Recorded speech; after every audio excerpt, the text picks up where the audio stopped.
TheServants.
Hear, O Israel, our power Yahweh is one.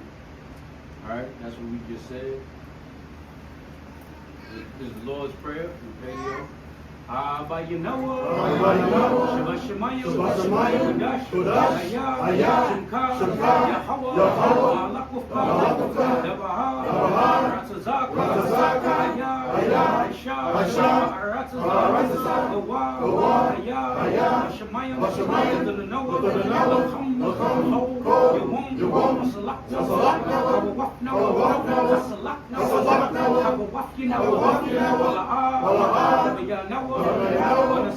I say one, Bo, Shina, one, Raya, Malakwa, Allah, Hadapara, Laibulamyam,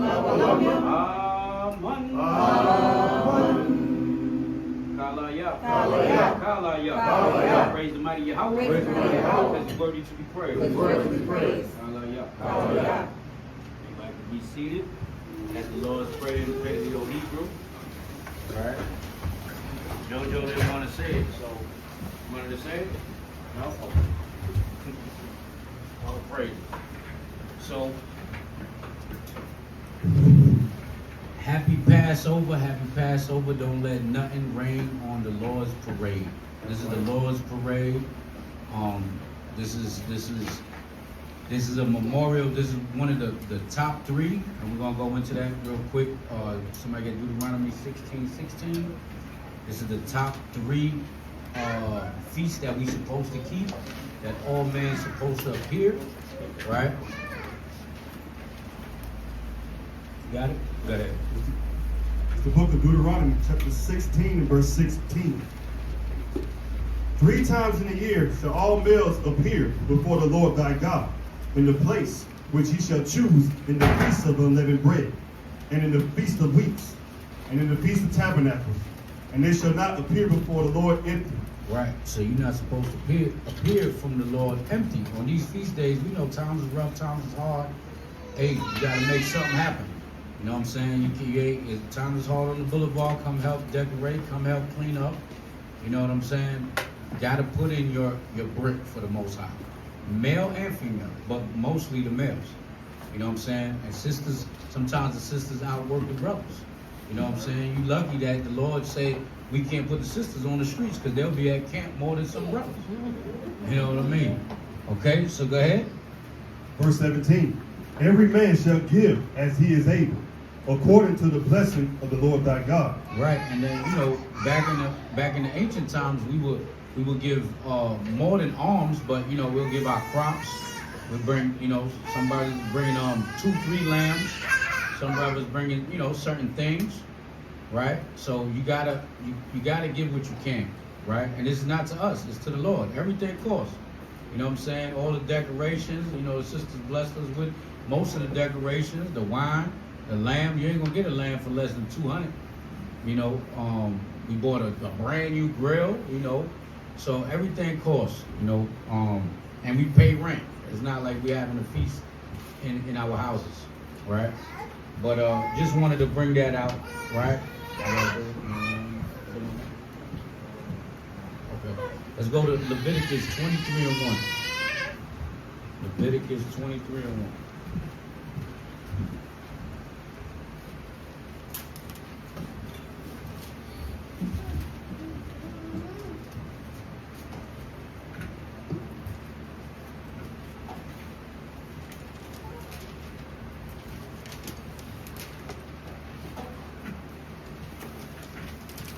The book of Leviticus, chapter 23, verse 1.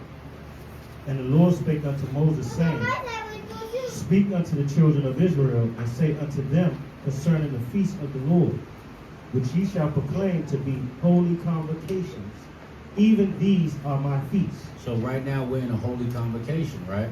We're setting up prayers. We're going to anoint everybody in here with the olive oil. We're going to say the prayers. The anointing prayer, we just prayed for Israel in the 4 corners of the earth. That's why we did it 4 times. The Shema, right? That was for Israel scattered throughout the 4 corners. We're gonna eat the Seder meal, right? This is a tradition, and it's basically is our sacrifice, right? And a memorial and a token of not only us leaving Egypt, but what? Yahushua, right?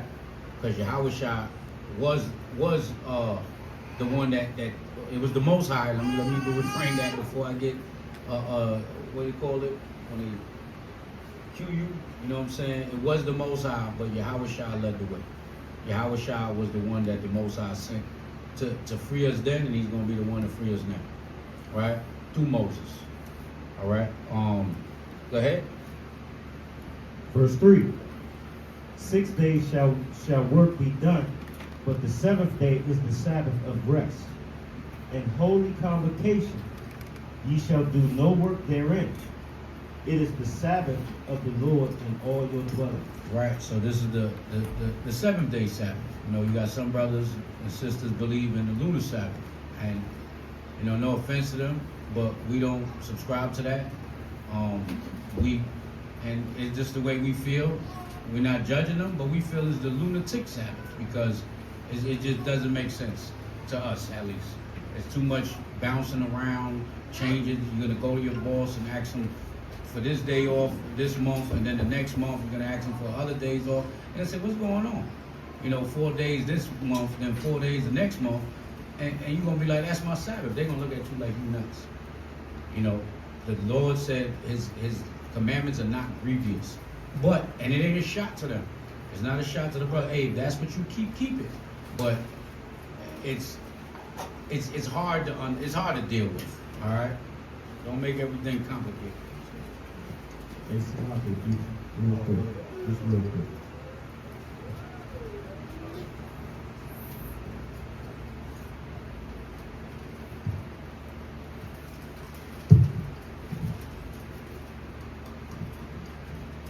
From the book of 2 Corinthians, chapter 11, and verse 3.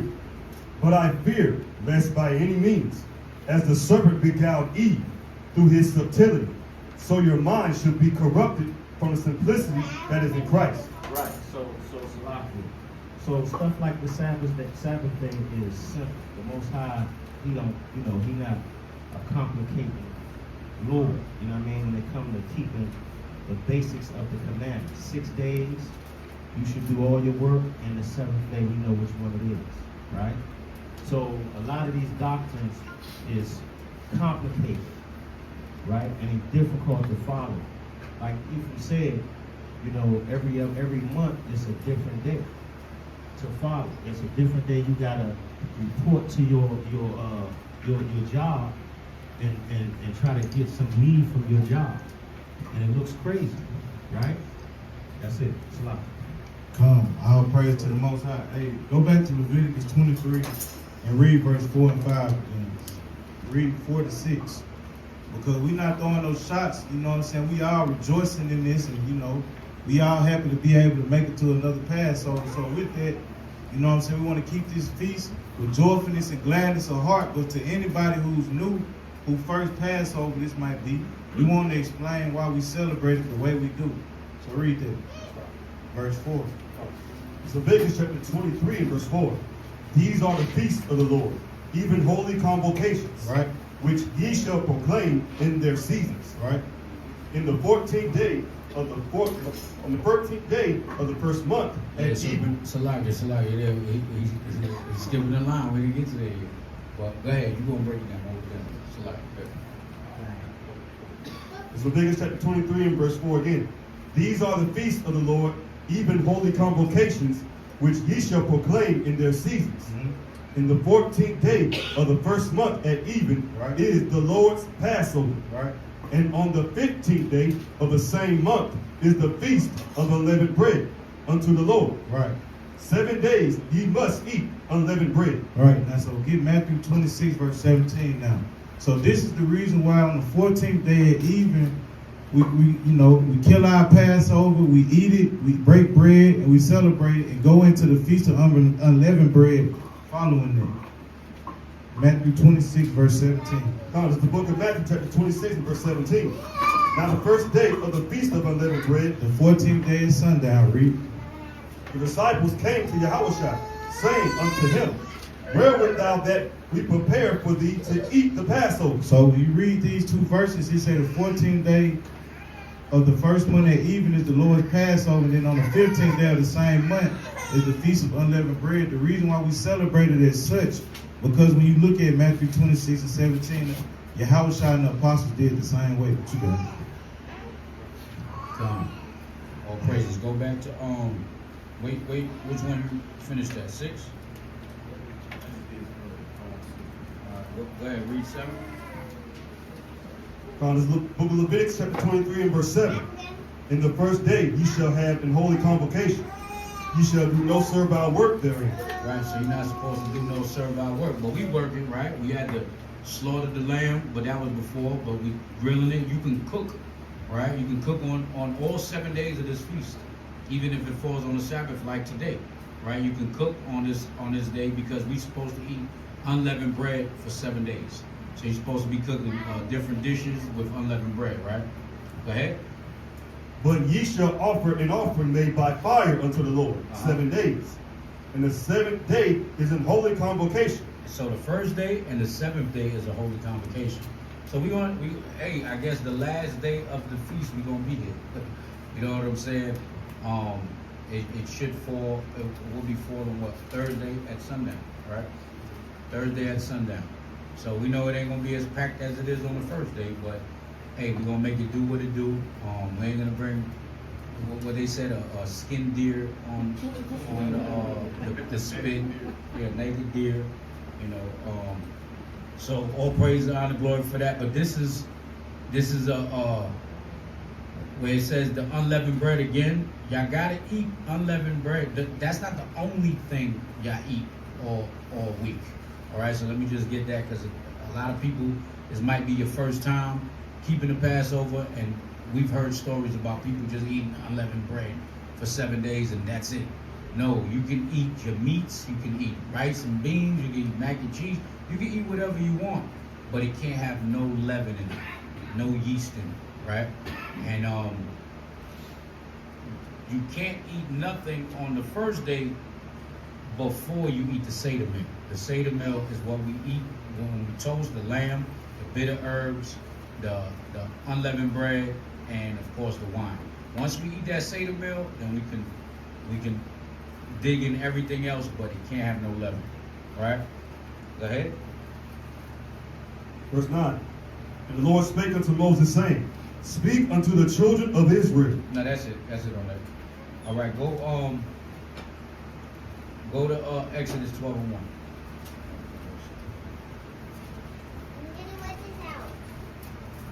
book of Exodus, chapter 12, verse 1. And the Lord spake unto Moses and Aaron in the land of Egypt, saying, This month shall be unto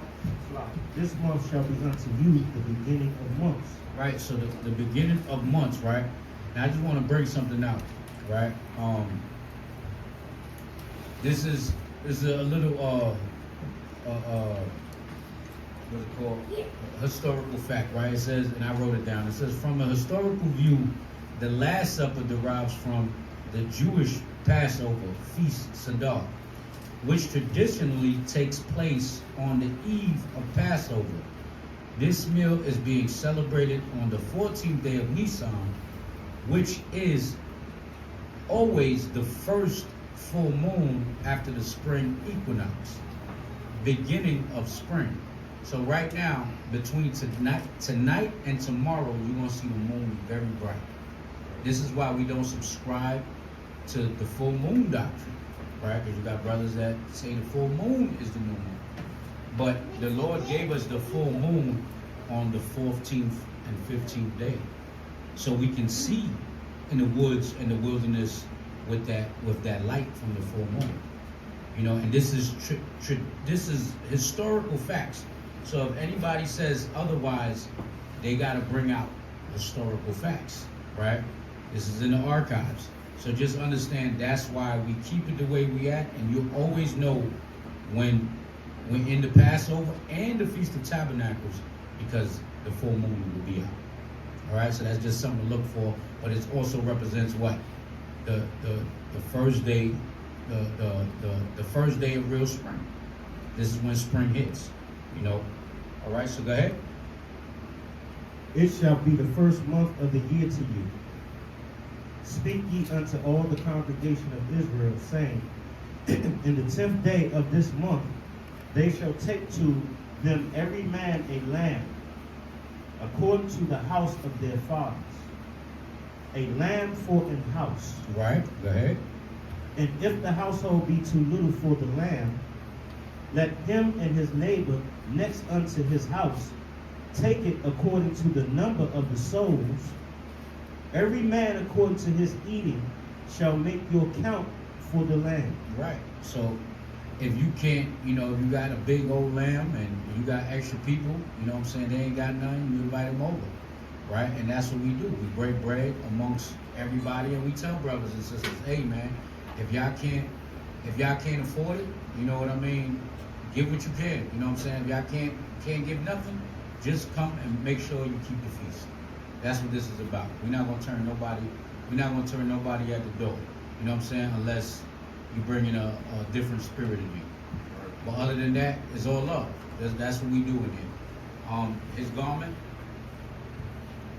Yes, so go in there, get him his garment, buckle the shirt.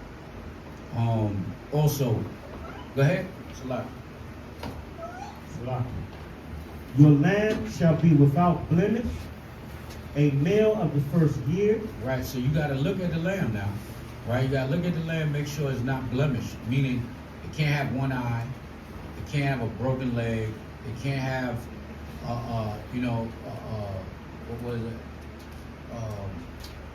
When the tick bites, it can't have none of that. Right, it got to be clean, and it got to be of the first year. So there's ways to look at that. You got to look at the teeth. Right? If the teeth look like an old man teeth, it's an old lamb. Right? So there's what else is on the lamb? For the teeth, the meat, you gonna know when you eat the meat, it's rough as hell. So if you ever ate a Passover lamb and the meat was rough as hell, it's because it wasn't of the first year. You ate an old joker. Right? Go ahead. Ye shall take it out from the sheep or from the goats. Right, so you could have either or, the sheep, the lamb, or the goat. Right, go ahead. And ye shall keep it up until the 14th day of the same month. And the whole assembly of the congregation of Israel shall kill it in the evening. And what we did, right? It was not the whole congregation, but it was some of us. We would have been able, if we was on the land, we could have killed it at this time and put it together. But we got to make preparations, right? So that's why we did it early in the morning. We're rehearsing the righteous acts, but we're trying our best. Go ahead. And they shall take of the blood and strike it on the two side posts and on the upper doorposts of the houses wherein they shall eat it. Right, so we didn't put the blood on the door, right? We don't have to do that no more. The blood on the door is the blood that you accept of Yahweh, right? On your doorposts of your mind, all right? Because that's what Yahweh gave us, a spirit to renew our mind, to walk differently, to walk in the spirit, to look at a woman that you know is married and not lust after her, right? In your mind, because you're not supposed to do that. That's walking in the spirit. People think walking in the spirit just floating around. No, it's changing your evil thoughts to righteousness, right? You're looking at things, you're going to say, wait a minute, this is going to throw me off track. This is going to test my patience. I got to move this way. I got to move in the spirit. What would Yahweh do? Christians got that one right? What would Jesus do? Well, what would Yahweh do? That's why we got to be long-suffering, dealing with the fruits of the spirit. But it's rough out here. You got to stay 10 toes down in the fruits of the spirit. Right? Go ahead. And they shall eat the flesh in that night, roasted with fire, and unleavened bread, and with bitter herbs they shall eat it. Right? Eat not of it raw, nor sodden at all with water, but roasted with fire, his head with his legs, and with his pertinence thereof. See, now we the head is on there, but we had to take that doo-doo out of there. But imagine all of the stuff that happened today over here, and that doo-doo would have came out when they put the lamb on the spit. It would have been a mess outside. You know what I'm saying? They would have been like, what the hell is going on? You know what I'm saying? They got deer doo-doo. They got deer doo-doo outside. Right? Go ahead. And ye shall let nothing of it remain until the morning. Right, so you can't take a doggy bag. You can't take the lamb and take it home with you. The lamb got to be burnt. And guess what? I'm going to take the rest of it, and I'm going to put it in the cooler, and I'm throwing it in the fire when I get home. I got a fire pit waiting with wood and cardboard. Right? Just for it. Okay? Go ahead. And that which remaineth of it until the morning ye shall burn with fire. Uh-huh. And thus shall ye eat it, with your loins girded, your shoes on your feet, and your staff in your hand. So that's why you see the brothers, they got their loins girded. We got girdles on, right? We got shoes on our feet. Hopefully nobody here barefoot, right? There's a couple of staffs in here. But this was during this time. This is a memorial that we try to replica, but this ain't the way you have to keep the Passover today, right? Because we had to keep this Passover in our homes. We couldn't come out of our house. So what are we doing here, right? So it changed through time, but the same law is, the Seder meal stays the same, right? The date stays the same, but our location doesn't. Our circumstances doesn't. So we move according to the Spirit, right? But trying your best to walk in the Spirit. Go ahead. It is slaughter, and ye shall eat it in haste. It is the Lord's Passover. Right, now we do that, right? Back then it was done because they was getting chased by the Egyptians. So we do that. We'll do the Seder meal together, but you don't have to eat it in haste, man. You know, you choking on a damn lamb. You know, if you eating matzahs, forget about it. Your mouth is dry as hell. Thank the Most High. We got some unleavened bread made by the sisters. Right? Go ahead.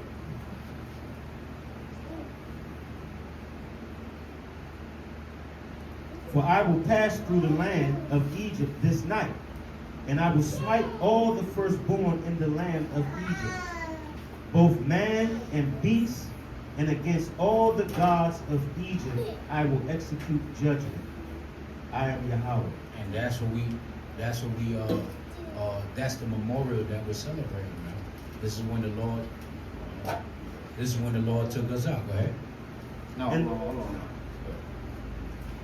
All right, so let me get the book of Judges 5 and 11 real quick. I want to bring a precept, man, because this is a memorial, right? You know, these things, we're not going to do it.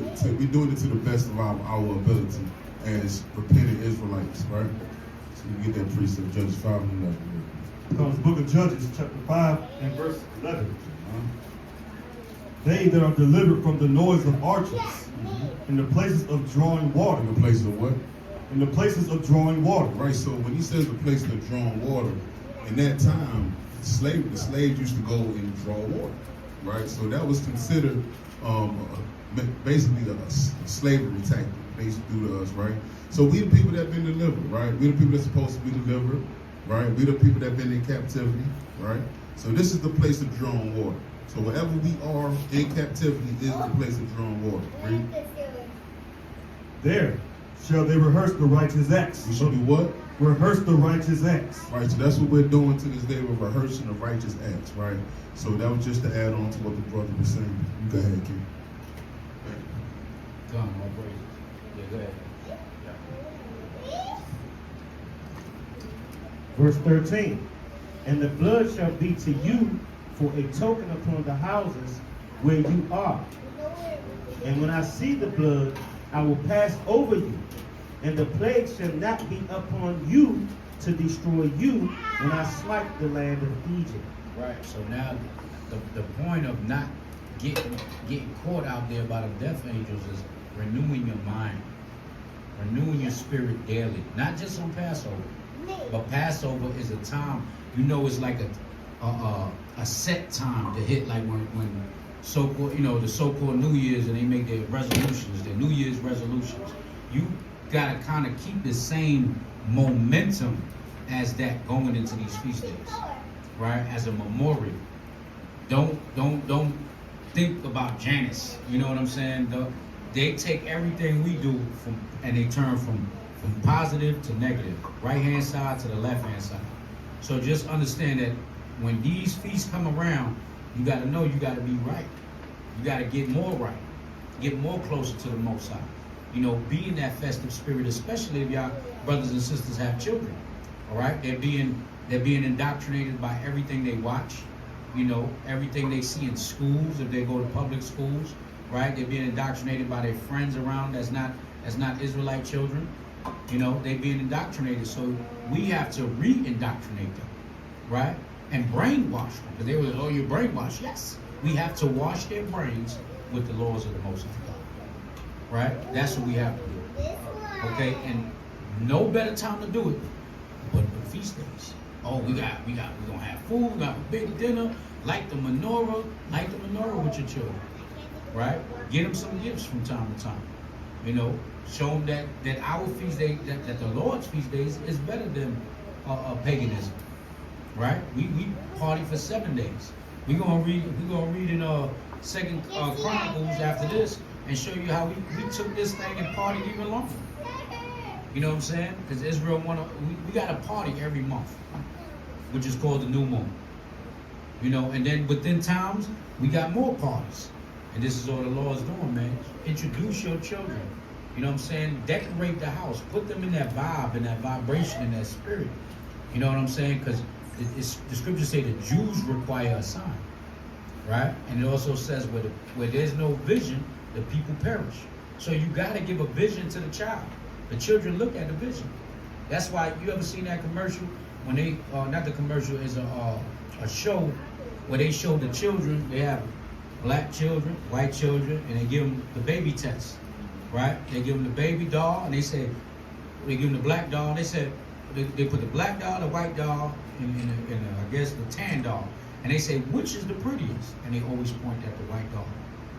They say which is the ugliest, and they always point at the black doll, because they're being indoctrinated. We have to brainwash them with truth and righteousness, but how more easier it is to do with the feast days. You understand? Go ahead. Verse 14. And this day shall be unto you for a memorial, and you shall keep it a feast to the Lord throughout your generations. You shall keep it you shall keep it a feast by an ordinance forever. Forever. No matter throughout all your generations, no matter where you go. This is forever, forever, ever. Forever, ever? Yes, this is forever. Okay, go ahead. 7 days shall ye eat unleavened bread. Even the first day ye shall put away leaven out of your houses. Right. For whosoever eateth leavened bread From the first day unto the seventh day, that soul shall be cut off from Israel. So now also the leaven, right? The leaven in your houses, we know times is rough. You know, I do it. We take the leaven out and we put it in one of the parked cars, or if you got a garage, put it in the garage, put it in a box, put it in a bag. You know, you got stuff. You got pancake mix. I don't got regular pancake mix. I got protein pancake mix. That stuff expensive. You know what I'm saying? So put it in a box or a bag and put it in the truck or the car or in the trunk, wherever. But you don't have to throw it out. Just get it out of your houses. But what's more important? What's more important than taking the leaven out your house?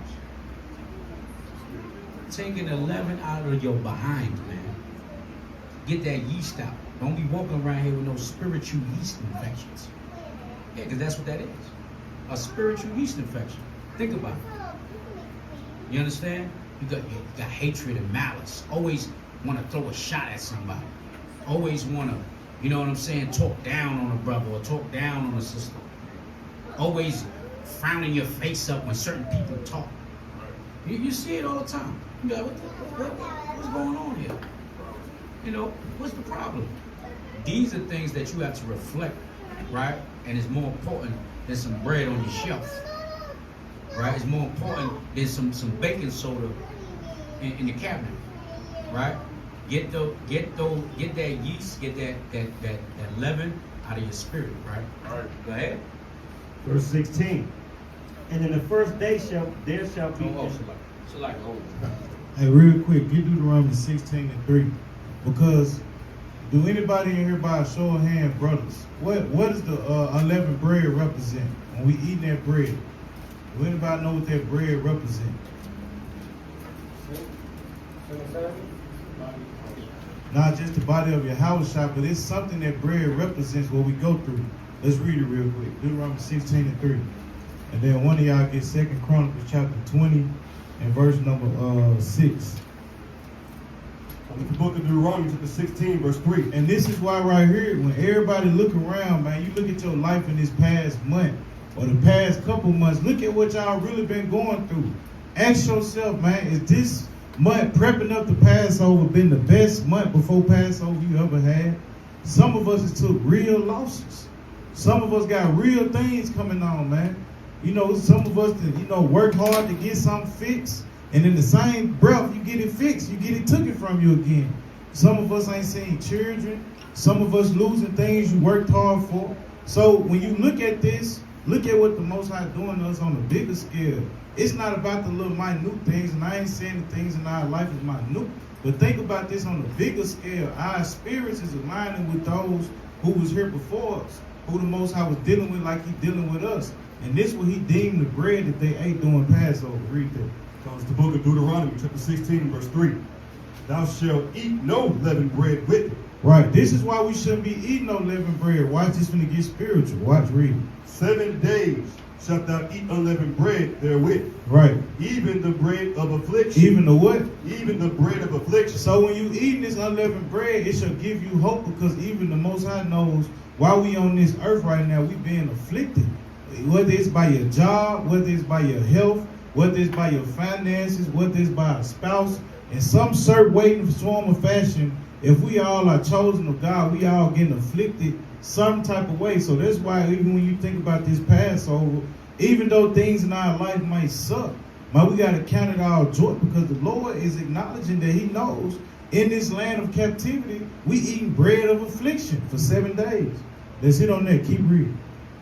For thou camest forth out of the land of Egypt. And even during this time, our forefathers ate bread of affliction, because why? They was in affliction. They was in slavery. They was working 12, 15, 20 hours a day, just like we are. Read. In haste, that thou mayest remember the day when thou camest forth out of the land And of what Egypt. are we doing today, man? We remember when, in the affliction of our forefathers in Egypt, what did the Lord do? He delivered them. So while we eating this bread of affliction, what should we have in our mind, man? Even if we finna get evicted tomorrow and next week. Hey, man, the same way the Lord delivered them when they ate that bread of affliction, guess what? In due time, our freedom coming, man. So just keep that in mind. Read that next verse I got. The next precept.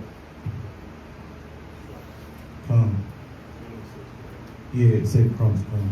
The book of 2 Chronicles, chapter 20, verse 6. And said, O Lord God of our fathers, art not thou God in heaven? So this is what we gotta, when we send our prayers up tonight, this is what we gotta realize. The Most High Yahweh is the same God of the heavens that was back then when the Israelites was in Egypt. He's that same God today. Read on. And rulest not thou over all the kingdoms of the heaven? Right? The heathen slop. Right? And in thine hand is there not power and might, so that none is able to withstand thee? Read. Art not thou our God, who didst drive out the inhabitants of this land before thy people Israel, and gavest it to the seed of Abraham? So thy this is friend? Salaki. So this is what we here to remember, man. When we read these stories and we think about the small trials that we going through, even the greater trials that we got coming, we got to remember this is the same God who done ruled over all these heathenish kingdoms. He's the same God that's ruling over these kingdoms today. So everything we going through is for a reason, and it's for a purpose, and it's for us to strengthen our faith, and for us to take it kindly and take it with joy that the Lord loves us enough to chastise us. Keep reading. And gavest it to the seed of Abraham thy friend forever. Right. And they dwelt therein, and have built thee a sanctuary therein for thy name. And what sanctuary are we building now? We might not be able to enjoy, what we got going, but when you look at the service, this is a sanctuary that we are built. And what are we establishing? We're establishing the Lord's name by fellowshipping together, teaching in our cities, eat week in, week out, lesson in and lesson out. Even when we being afflicted, the work not stopping. You know what I'm saying? We continue to do what we gonna do. So in this night tonight, we just continue in this pattern. And while we eating this bread, remembering why you eating this bread, the affliction as a nation that we overcome it daily. Keep reading. Sloppy. I'm gonna read verse 8 of it real quick. Come. And they dwelt therein, and have built thee a sanctuary therein for thy name, saying, And this is the mentality we gotta have, because this is the mentality that our forefathers and foremothers had. Listen to what they say. if Read. when evil cometh upon us, Right. as the sword, As the what? as the sword, Right. judgment, What? judgment. So sometimes as a nation or as a body of people, judgment gonna come upon us. While we eating this bread of affliction, we gotta realize whether it's by individual, whether it's by household, or whether it's by congregation, judgment is gonna come upon us. Read. or pestilence, Read. or famine. Read. We stand before this house, and in thy presence, Read. for thy name is in this house, Read. and cry unto thee, And do what? and cry unto thee in our affliction. Read. Then thou wilt hear. Then and- what? Then thou wilt hear and help. So while we eating this bread tonight, this bread of affliction, we gonna cry out to the Most High. We gonna realize that He acknowledging everything that's going to us. And the Bible promises that what? The Most High gonna hear us and He gonna help us. Yeah, so just keep that in mind, man. You know what I'm saying? God, all praises, man. Yeah, man. These are trying times. We got situations going on right now within the body that a lot of people don't know. It just one thing after another. So just understand that these things are that was written aforetime is for lessons, and everything you go through is a testimony to show you how real the Most High is. He said, if He don't deal with you and He don't whip your behind, you ain't a son to Him. You're a bastard. So just keep that in mind. Go ahead. Let's go back to Exodus. We was at Exodus 12. Now, 13. 12. 16, 12 and 16. Oh, yeah. I'm thinking 12, 13 verse. Yeah, go ahead. This is the book of Exodus chapter 12, verse 16. And in the first day there shall be an holy convocation. Mm-hmm. And in the seventh day there shall be an holy convocation to you. No manner of work shall be done in them, save that which every man must eat, that only may be done of you. Right, so No work for hire, but working for the Lord, yeah. You gotta make these runs, go pick up the lamb, go do this, pick up the wine, pick up the ice, all of that. All right, go ahead. And ye shall observe the feast of unleavened bread. For in this selfsame day have I brought your armies out of the land of Egypt. All right? Therefore shall ye observe this day in your generations by an ordinance forever. Again, the Lord is showing you it's forever, man. So don't let nobody tell you you can't keep the feast of the Lord, or you're not supposed to. All right? Because these are the same jokers that'll dress up like a pink now later for Easter. Right? Talking about you're not supposed to celebrate that. They got green gaiters with a pink annihilator suit. Right? Go ahead. In the first month, on the 14th day of the month at even, ye shall eat unleavened bread, until the 21st day of the month at even. 7 days shall there be no leaven found in your houses. For whosoever eateth that which is leavened, even that soul shall be cut off from the congregation of Israel, whether he be a stranger or born in the land. Now, this is something we supposed to keep. Now, you're supposed to do that. You know why? Because, like you said, the bread of affliction, but it shows discipline. And a lot of us need that yeast out of us. You know, this is like a fast. If you take all the yeast out of your everyday diet, you're going to lose the stomach, right? You ain't drinking no beer, no soda, right? Eating bread. These are the first things they tell you not to eat when you're on a diet, right? Or to let go of. Anything that rises. If it rises in the oven, what do you think is else going to rise? In your stomach, right? And also, that leaven represents sin. We're going to go into that also, right? Go ahead. Ye shall eat nothing leavened in all your habitations. Shall ye eat unleavened bread. Then Moses called for all the elders of Israel and said unto them, draw out and take you a lamb according to your families, and kill the Passover. And that's what we did, right? Go ahead. And ye shall take a bunch of hyssop and dip it in the blood that is in the basin, and strike the lintel and the two side posts with the blood that is in the basket. And none of you shall go out at the door of his house until the morning. Right? And see, once again, this is during that time. We are out of our house right now. Right? So this was during that time. Every captivity things was different. Right? Every captivity was different. So what we dealing with now, yeah, if you live in an apartment building, you shouldn't be putting no lamb blood on your door. You know what I mean? They're going to call forensics. You know, you have the DNA specialist looking at, hey, we think we got a body in here, you know, and you might get locked up. When that family comes in, if brothers could scoot in where you could fit in on these chairs and the ones against the walls, so you could let that family sit there, brother, for sure. You know what I'm saying? Because Malak family ain't here yet. And there's 2 chairs over here. You probably want to let the sisters sit over here or family. Yeah, slide off. Follow the show. The water family. All right. Go ahead. For the Lord will pass through to smite the Egyptians. And when he seeth the blood upon the lintel, and on the 2 side posts, the Lord will pass over the door, and will not suffer the destroyer to come in unto your houses to smite you. And think about it. We're going through all this spiritual affliction and some physical ailments and stuff. But look at what's happening around the world. They had a Dominican club that collapsed. Did y'all see that? Over 100-some people died. They stood a count. It's still going up, right? And where do the first jokers that call themselves passport bros go to? They go to DR, right? And they buy the prostitutes. So this is the Lord's judgment. You got right now, of course, still in Israel, Jerusalem, all types of judgment. The tariff wars, right? There's judgment. There's people dying over this stuff. They caught 2 Chinese militant army guys in Ukraine. Who's that leaving home? You know, in Ukraine. So there's a lot of judgment happening, and so the Lord got to destroy you out, get busy.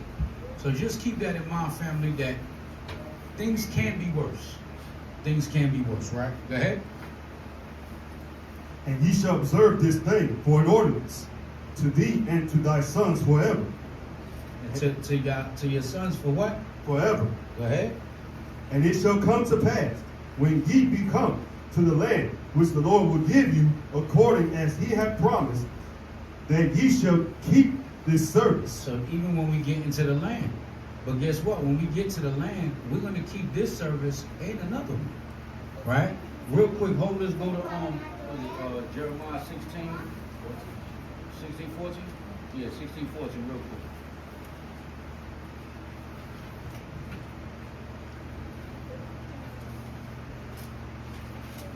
The book of Jeremiah, chapter 16 and verse 14. Therefore, behold, the days come, said the Lord, that it shall no more be said, the Lord liveth, that brought up the children of Israel out of the land of Egypt. So it says that it's gonna no longer be said. How many times you read God? Google that real quick. How many times does the Bible say the God that brought you out of the land of Egypt in the Bible? Let's see how many times it says that.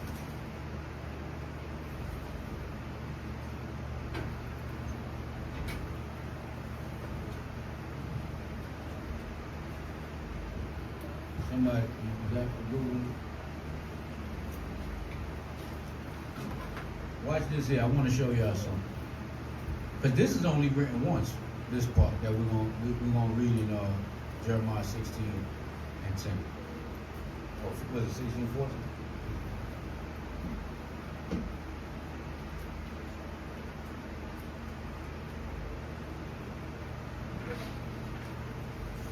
First come, first serve. Anybody.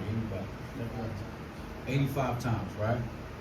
Now, this is written one time. So, what we're about to read that again? It said, therefore, behold, the days come, said the Lord, that it shall no more be said, the Lord liveth, that brought up the children of Israel out of the land of Egypt. But the Lord liveth, that brought up the children of Israel from the land of the north. So he's going to be known as the God that took us out of the land of the north. It's no longer going to be Egypt. Okay, so he's going to be known as the God that took us out of spiritual Sodom and Gomorrah, spiritual Babylon, spiritual Egypt, goddamn bloody America. He's going to be known for that. So there's going to be more parties in the kingdom. That's another party added to the list, right? And more than likely, it's going to happen. It's like Howard Shah said, it's going to happen during the winter time. He said, pray your flight. Don't be in the winter. He's giving you hints, right? And not on the Sabbath. So more than likely, it's going to be some other time. Maybe during Tabernacles. Maybe a whole nother time, right? But that's what he's going to be known as. So that one time, it tells you that in the Bible, that he's no longer going to be called the God that took us out of the land of Egypt, right? But the land of North. Where we at? North where? North America, right? This is the biggest port of slaves that was brought here, enslaved here already, and shipped out, tagged, bagged, and shipped, right? Go ahead. That's it on Jeremiah. Go back to Exodus. Almost done with this. Read to the 27th verse.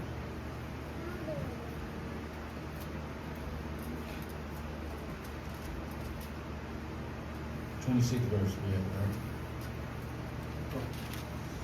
right. Verse 26. And it shall come to pass, when your children shall say unto you, what mean ye by this service? Right, the children gonna say, what mean ye by this service?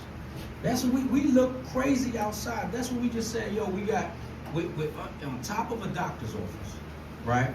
We got a damn whole lamb on a spit. They thought it was a deer. It just raw, it's skinned, right? The head is on there with the eyes. If you don't know what it is, you probably think it's a dog.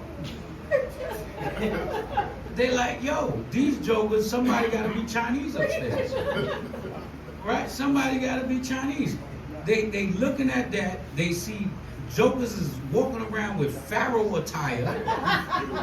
He's looking like Jafar from Aladdin. All bloody as hell. if the Crips seen us, they'll probably bang on us right now. We look crazy. You know what I'm saying? They're like, what the hell is going on up there? Yeah, you're right. Don't say that. Right? You're keeping me sharp on not cussing and using strange vocabulary. You know, and that's why we got to watch our tongues also, because why? The children are listening. So we know certain brothers, you know, we got little potty mouths. We got to curb that. Keep it intact. Speak with, season our speech with salt. Right? And the scriptures say, when your children shall ask you, that's the point of this. Because they're going to ask you, why the candles lit? Why we got a lamb? Why we got to eat lamb during this time? Why are you making all these unleavened breads? What's going on? They're going to ask you because they see it. Right? They're going to see the prayers. They're going to, you probably playing Charleston Heston, the 10 Commandments over and over in your house. Hey man, that cracker played a good role for that time and that season. That was a good movie. You know what I'm saying? That was a good movie. They had the Egyptians somewhat with some color, right? But you know, through the Spirit, these are the things we got to tap into, especially for this generation, this new generation coming up. Go ahead. That ye shall say, it is the sacrifice of the Lord's Passover, who passed over the houses of the children of Israel in Egypt, when he smote the Egyptians and delivered our houses, and the people bowed their head and worshiped. Right. So this is what we're going to tell the children. This is when we passed over this thing, man. When our forefathers, our ancestors, mighty brothers and sisters that actually kept that law, man. They had to put that blood on that doorpost. And what that showed? That showed obedience and that showed faith, man. That showed faith. You being whipped and all types of stuff in Egypt, right? Becoming slaves and they tagging your back. And then all of a sudden, here comes some joker, two black Haitians coming out of nowhere talking about, hey, do what the Lord say or this is going to happen. You like, hey, let's try it. Well, I mean, we got nothing to lose, right? Because that whole generation didn't make it. You see what I'm saying? But they had faith for that time. You know what I mean? They had faith for that time. And even through their wickedness and madness, Moses, and this is what we got to teach the children. Show them our great forefathers and ancestors. Moses still didn't say, yeah, Lord, start it all over with me because these niggas is bugged out. So you got brothers that the Lord is putting up there that really care for the flock, man. Really care for the people. That's not in here for money. That's not in here for you know, crazy sexual activities that's going around. There's a lot of different spirits, man. So you gotta try the Spirit by the Spirit. What we come to do, set the feast, man, eat, drink, be merry, set these prayers up, keep the memorial, and that's what we're here for, man. Right? And build and vibe off each other's energy. This is a rejuvenation when you see brothers and sisters all having a good time at the feast days. I know most of these sisters don't even know each other. Some of these brothers don't know each other. Right? But we come, this is what the Most High do. The Most High bring us together. And y'all look in the world. Your friends ain't really your friends. You know what I'm saying? Them people you talk to in the world, they ain't really your homies. This is the family that we got to build from. Man. The Lord gave us a starting point. And how can we build? By keeping the commandments.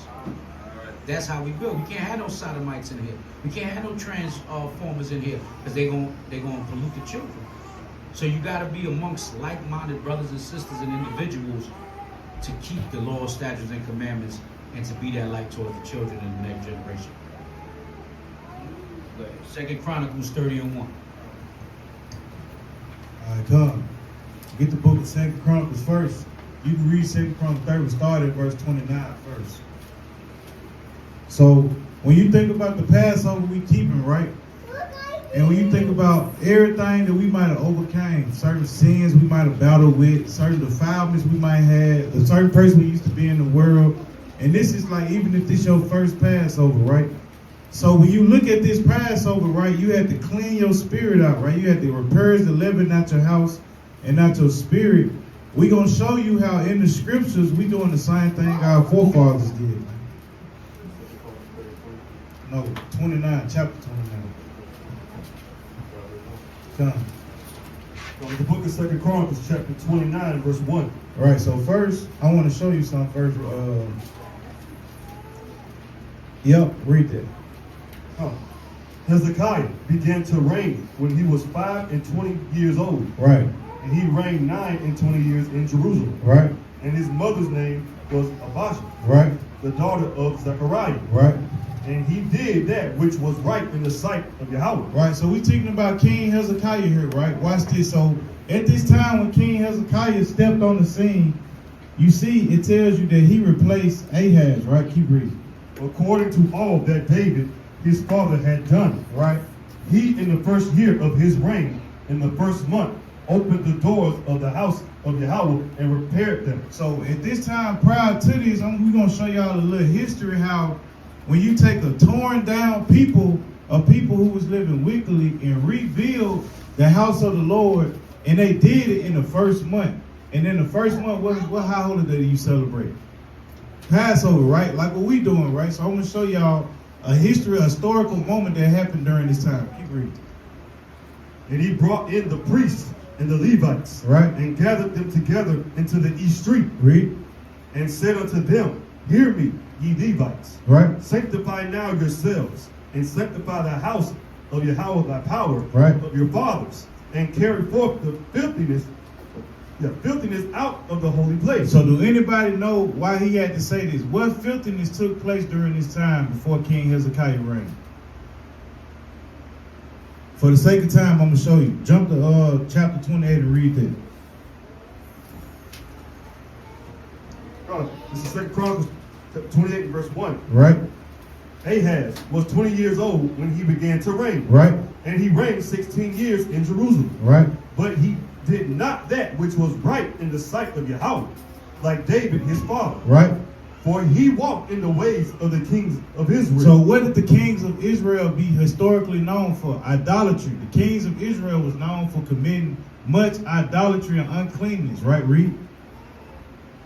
For he walked in the ways of the kings of Israel and made also molten images for Baalim. So he made molten images for Baalim. If you know, you know who that's really talking about on a deeper level, but we're going to keep going. Read. Moreover, he burnt incense in the valley of the son of Hinnom, Right? and burnt his children in the fire, Right? after the abominations of the heathen, Of the heathen. Read. whom Yahweh had cast out before the children of Israel. Right? He sacrificed also and burnt incense in the high places, and on the hills and under every green tree. Read on verse 5. Wherefore the Lord his God delivered him into the hand of the king of Syria. Right. So read. And they smote him, and carried away a great multitude of them captives, Right. and brought them to Damascus. So now stop right there. When you think about our people, right? When you think about after Yahushua died and why Yahushua died, right? We was the most wicked and perverse people you would ever see on the face of the earth at that time. You had brothers selling prostitutes in the land of Israel, hustling, selling God knows what, selling Passover meals, sacrifices, doing God knows what. And what did the Most High do? He removed us out the land the same way he did under Ahaz, right? But he did it through Esau and brought us on this side of the world, right? And you fast forward that to today, we still the slaves of those people, right? Keep reading. And he was also delivered into the hand of the king of Israel. And he brought him into the king of Israel, right? Now jump down to verse 8. Verse 8. And the children of Israel carried away captive of their brethren 200,000 women, sons, and daughters, and took also away much spoil from them, Right? and brought the spoil to Samaria. So when you think about that, the southern kingdom was ruined at this time. And now keep all this in mind because I'm bringing this up for a reason, right? So when you think about a moment in time, even in our lives here, we wasn't born Israelites like JoJo and that mighty prophet right there, like Jubilee, all the children in here, right? We was born what? Lil Ray, Lil JoJo, Baby Crip, Baby GD. We were born in idolatry. You know what I'm saying? Some of us were born in the most perverse churches there is, right? Different religions, right? And when you think about this, right, put yourself in what we doing now in Hezekiah's shoes. What are we doing? We setting the generations to come, and we are repairing the Lord's temple. What's the Lord's temple in 2025? We the temple, right? So now we're doing the same exact thing. So now go back to 2 Chronicles 29. Read verse 5 again. Read on down. Second Chronicles 29, verse 5. Right. And said unto them, Hear me, ye Levites. Hear me, you. Read. Ye Levites. Right. Sanctify now yourselves, and sanctify the house of the Lord God of your fathers, and carry forth the filthiness out of the holy place. Read. For our fathers have trespassed, and done that which was evil in the eyes of Yahweh our power, Right. and have forsaken him, and have turned away their faces from the habitation of Yahweh. Right. Now look, jump down to verse 9. Verse 9. For lo, our fathers have fallen by the sword, Right. and our sons and our daughters and our wives are in captivity for this. So when you look at this today, our children, us, we are the descendants of slaves. We are in captivity to this day for the sins of our forefathers. Read on. Now it is mine heart to make a covenant. Read it right. Now it is in mine heart to make a covenant with the Lord God of Israel, Read. that his fierce wrath may turn away from us. And that's why we are here today, because we all decided to make a covenant with the Most High to do what? Return back to him and keep his laws, statutes, commandments, and his feast days the way we were supposed to, right? We read about how our forefathers went off and got judged. And when you look in the world today, when you look in Israel today, we still see the reasons why we got put into slavery. And if you got a spiritual eye, when you see all the folly and the back and forth between Israelites on social media, you understand why we got to go through Jacob's trouble. This is the reason why we got to go through Jacob's trouble. When you think about Jacob's trouble, think about it, how divided we are now. Imagine Yahweh shall crack the sky right now. Brothers probably be side by side with a brother on the chariot fist fight, man. You know what I'm saying? Cussing each other out to my, just wait till they drop us off in the wilderness. I'm finna stone you. Well, I'm gonna put a petition, right? Watch it, keep reading. My sons, be not now negligent, Right? for Yahweh have chosen The you. Lord has did what? Chosen you. So when you think about everybody in this room, be glad that the Lord chose you to be the one sitting in that seat tonight. You know what I'm saying? I heard in Conyers, Georgia, about to partake in the Passover, because a lot of us got family members who hitting the crack pipe right now, who's smoking a cigarette right now. We got a grandma who's sitting on the couch watching Lifetime right now, got the pork ribs in the oven cooking right now for dinner, right? Read on. You too stand before him to serve him, Right? and that ye should minister unto him. Right. Now, so what I'm showing you is there was King Hezekiah, this leader, and there was Levites, and there were people around him who set in their mind to rebuild the ruined places of Jerusalem that they see affected. When you look in the world today, when you look at all us who came together here on this Passover, right? We are the same children through the Spirit who's looking at our temple, which is us as a people today, destroyed, broken, bruised, damaged, mentally destroyed. You know what I'm saying? Got certain addictions, afflictions that we going through, and we decided to do what? Come to serve the Lord together and repair those breaches, right? So now read 2 Chronicles 30:1.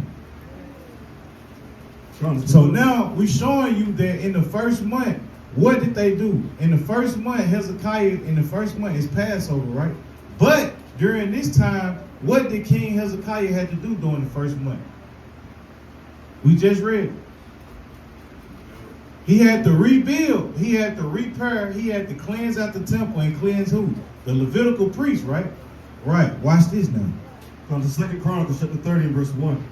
And Hezekiah sent to all Israel and Judah. So wait a second. So Hezekiah not only rebuilt and called for Judah, which would be who? Judah, Benjamin, and Levi, but he called for who? The northern kingdom of Israel as well to do what? Come back, because he's repairing, right? Stick with me. Watch this. And Hezekiah sent to all Israel and Judah and wrote letters also to Ephraim and Manasseh, Right? that they should come to the house of Yahweh at Jerusalem, At Jerusalem, right? to keep the Passover unto Yahweh, power of Israel. Right? So when you think about even in the history context of this time, the northern kingdom of Israel, majority of them was already slaves in Assyria. So there were remnants left, and when Hezekiah is saying the wickedness and the judgment that God put on the northern and southern kingdom, he tried to do is repair Israel as a whole, as one nation, to come back and keep the Passover of the Lord, like we doing today. All these tribes in here, from the northern to the southern kingdom, right? Keep on. For the king had taken counsel. He did what? For the king had taken counsel. Read. And his princes and all the congregation in Jerusalem to keep the Passover in the 2nd month. What? Keep going. For they could not keep it at that time. Read. Because the priests had not sanctified themselves sufficiently. Read. Neither had the people gathered themselves to gather to Jerusalem. Right? So when you think about it, the reason why the people doing what they did is because why? They wasn't cleansed at the time. This is why they didn't keep Passover the 1st month. Because why? At this time it was idols and filthiness throughout the land. So when you think about the spiritual side of the temple, right, we are cleansing ourselves, and it's a rehearsal of getting ourselves ready to keep the Passover in righteousness with Yahweh, right? Keep going. And the thing pleased the king and all the congregation. Pleased the king and all the congregation.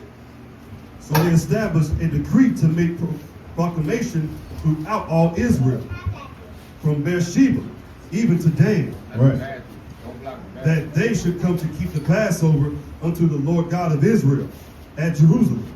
For they had not done it of a long time. Hezekiah had everybody come keep Passover in the 2nd month, even during the 1st month they should have did it as it was commanded. But why didn't they do it? Because they had work to do. It was damage, it was sin, it was idolatry, it was filthiness. So the people had to cleanse themselves. So the reason why we bring this up to say this, right? A lot of us in our lives today, right? You see something here we want to make an example of.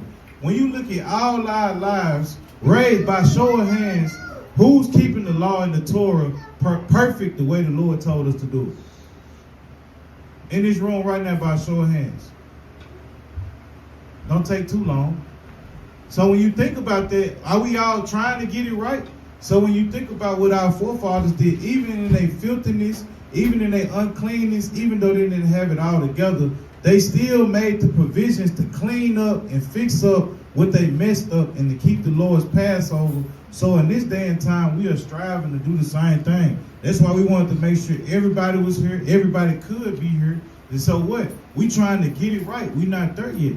And this is the temple that the Lord is looking for to be cleansed, where his name can dwell in. So with that, we got to keep this in mind, that each year, and even while we're doing this Passover, don't let the negative head bumps that we had prior to Passover, or even coming into Passover, ruin your Passover and Feast of Unleavened Bread. Because, right, how long we been in it? 3, 4 hours, 2 hours now?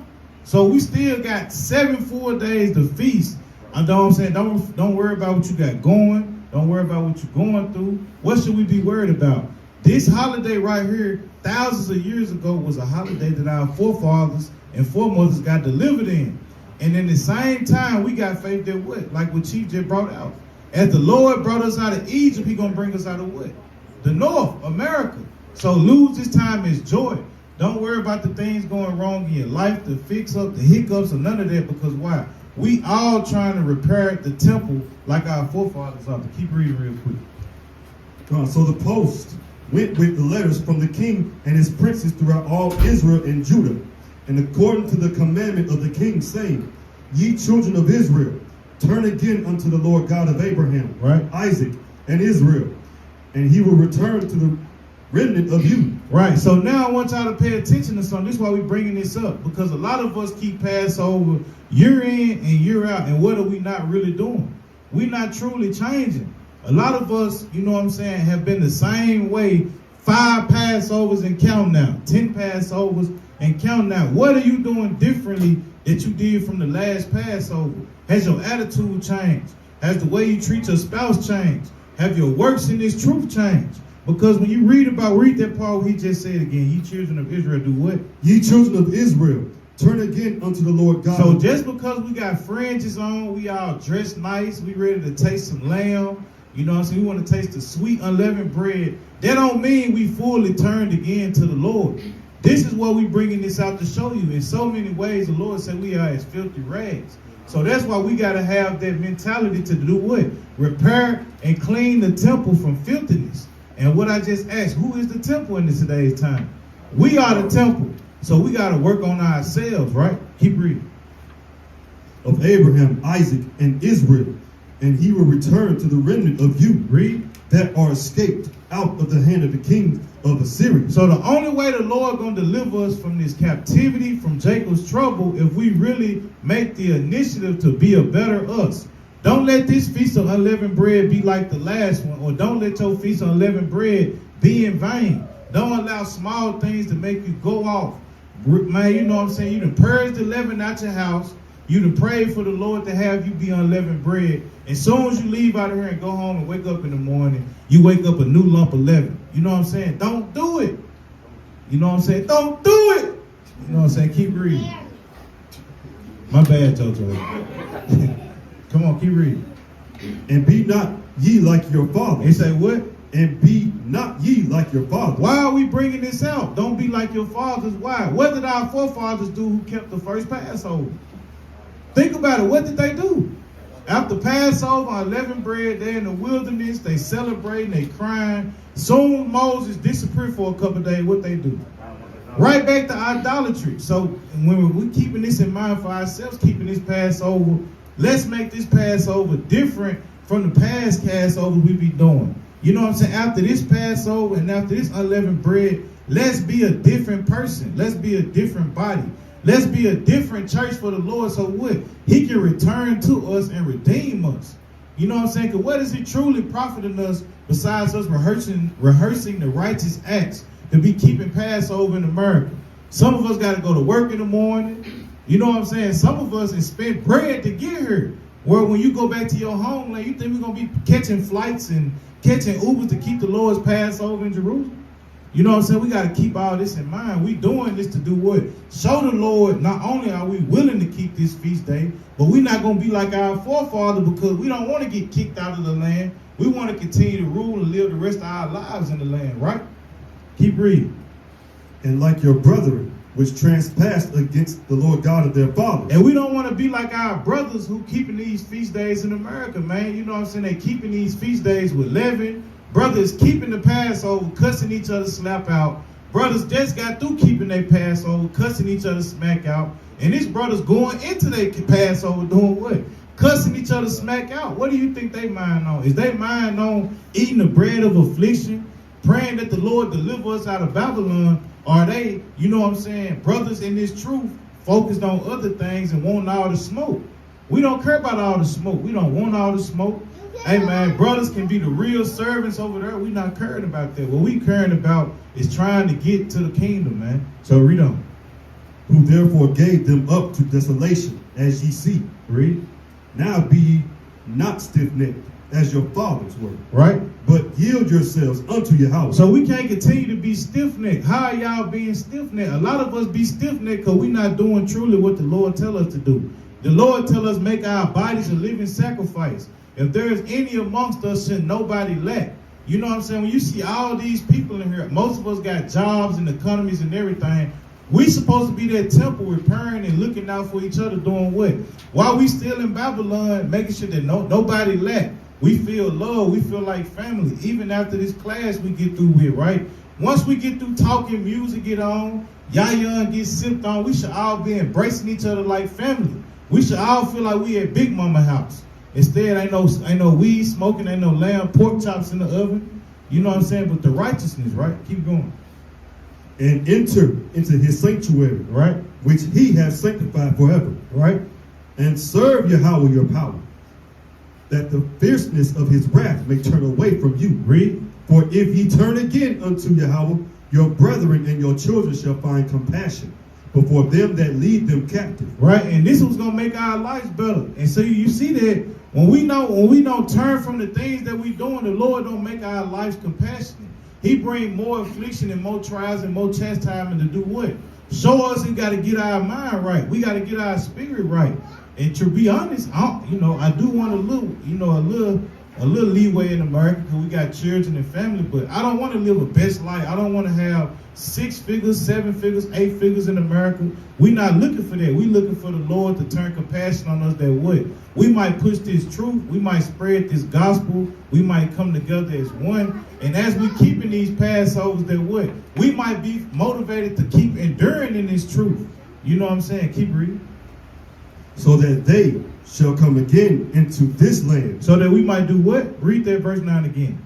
For if ye turn again unto Yahweh, your brethren and your children shall find compassion before them that lead them captive. Read. So that they shall come again into this land. Read. For Yahweh your power is gracious and merciful, and will not turn away his face from you, if you return unto him. Right, so I ain't gonna read us. I'm gonna give it to Ephraim, let him finish this out too. But just keep this in mind. If we truly turn to the Most High, no matter who we are, we change the way we thinking, we change the way we act, we change the way we speak to each other, change the way you pray, change the way your work ethic is when it comes to this truth and to the faith and to the Most High and to your people. The Lord said he gonna turn this Passover into a physical Passover for us to what? We'll return back to our homeland.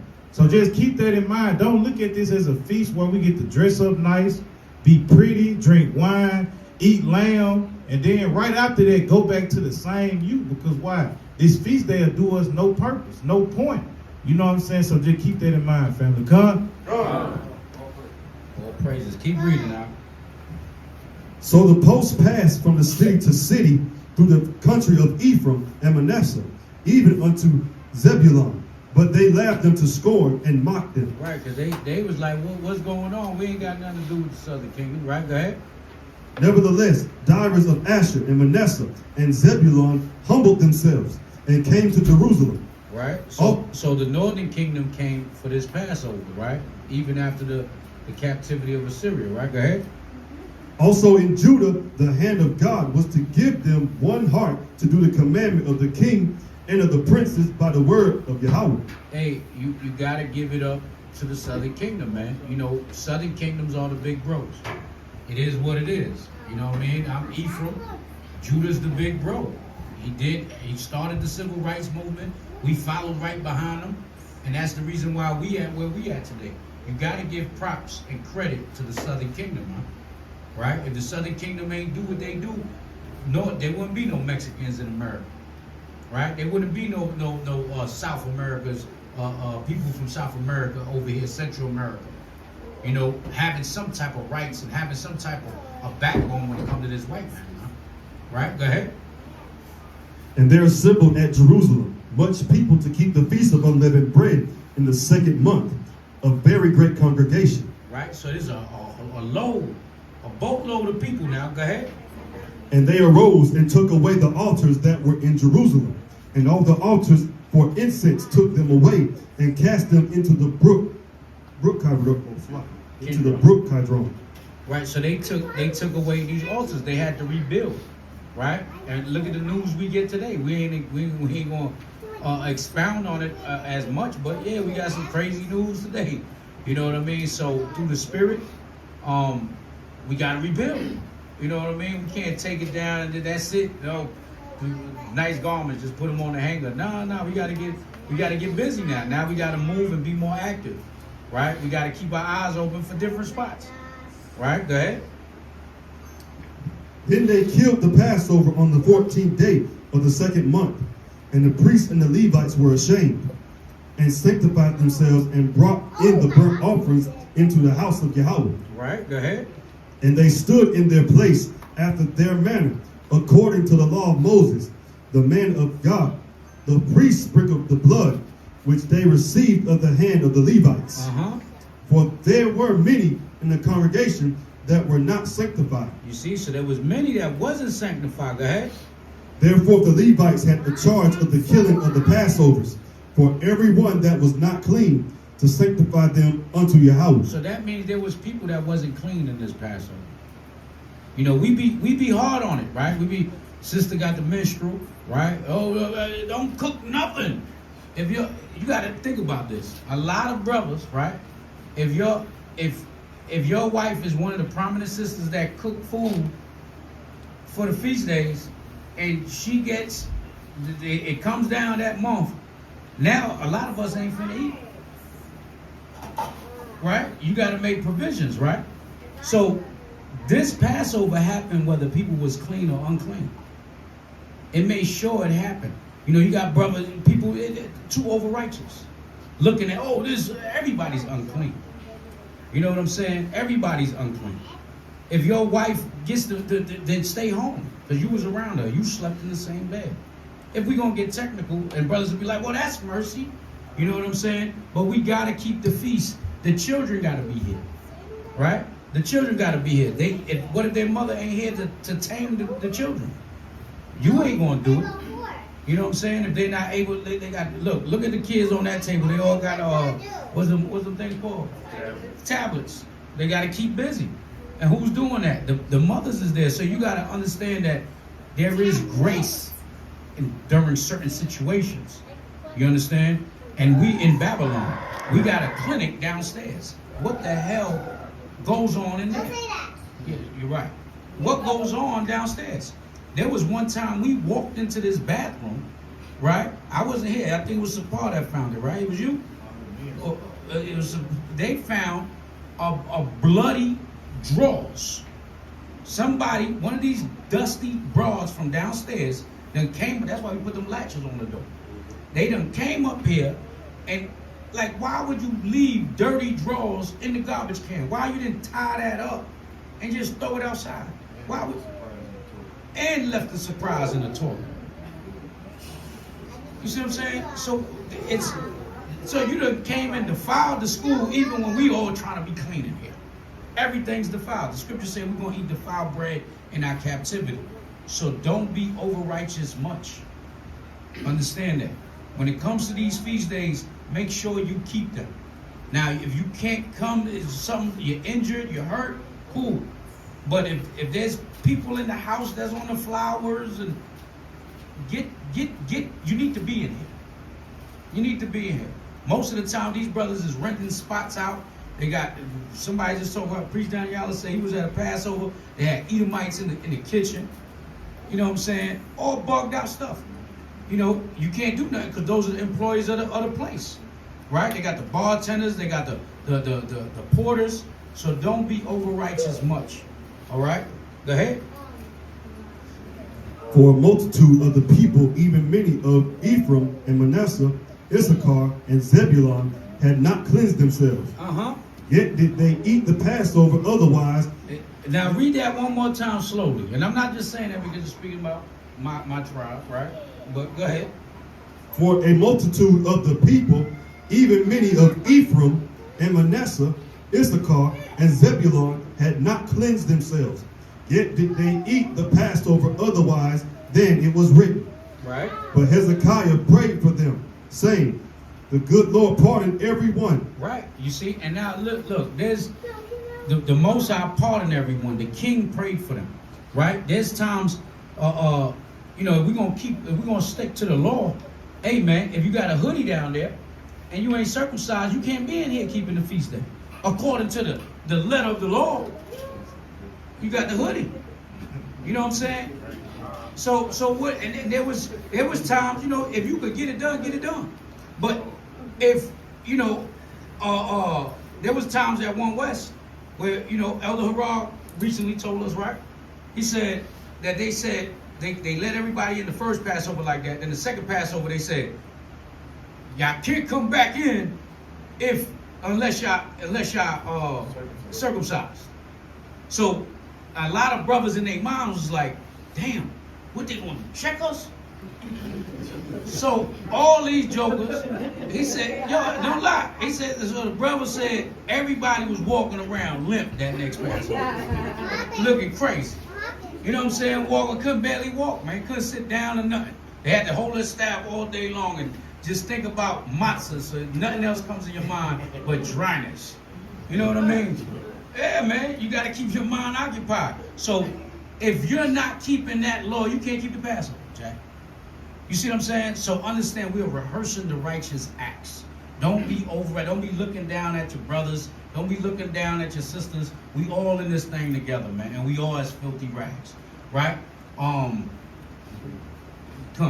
There was also real quick when we was in New York recently with Ephraimite McGunn's video shoot with Drag On, right? Somebody said, and somebody was telling Drag On, and I had this conversation. I got to bring it out. Somebody told the brother, "Oh, I didn't know that was you, Drag On. You over there puffing on a bone." So the man just came into this understanding 2 years ago. You know what I'm saying? He's smoking a cigarette. He wasn't in the spot. He was outside smoking a cigarette in the corner. You mentioned that. You know what I'm saying? Just on some, hey, I didn't know they were smoking a cigarette. This man is new fruit. You see what I'm saying? People are work in progress. So General Shaw comes right behind me. And this is what General Shaw do. He dropped nuggets, and then he just moves, and he's gone with the wind, right? So he goes, yo, all these niggas in here is wicked. So he just says that, and he walks away. And Dragon looking at me, and I'm looking at the general like, oh, I gotta explain this to this man. So I said, listen, brother, don't be fooled by the Israelites that you see.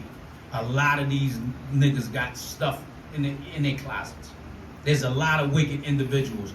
So when all of this stuff started happening with the Sakari, you know, because he watched them brothers, he said, he reached out to me, he said, yo, all I think about is what the general said, man. All these niggas is wicked. I didn't get it. Now I understand it. You see what I'm saying? So just understand that's what we dealing with right now. All right, go ahead. That prepared his heart to seek God, the Lord God of his fathers. Read that one more time. That prepared his heart to seek God, the Lord God of his fathers. Uh-huh. Though he be not cleansed according to the purification of the sanctuary. Right. So yeah, read the bottom of 18 first. But Hezekiah. But Hezekiah prayed for them, saying, the good Lord pardon every one. Uh-huh. That prepared his heart to seek God, the Lord God of his fathers, though he be not cleansed according to the purification of the sanctuary. Right. So though you're not cleansed, you know, you okay, you circumcised in the flesh, but your heart is disgusting, man. Your mind is elsewhere. We over here having a feast, and you thinking about shorty you done met in the club right now, right?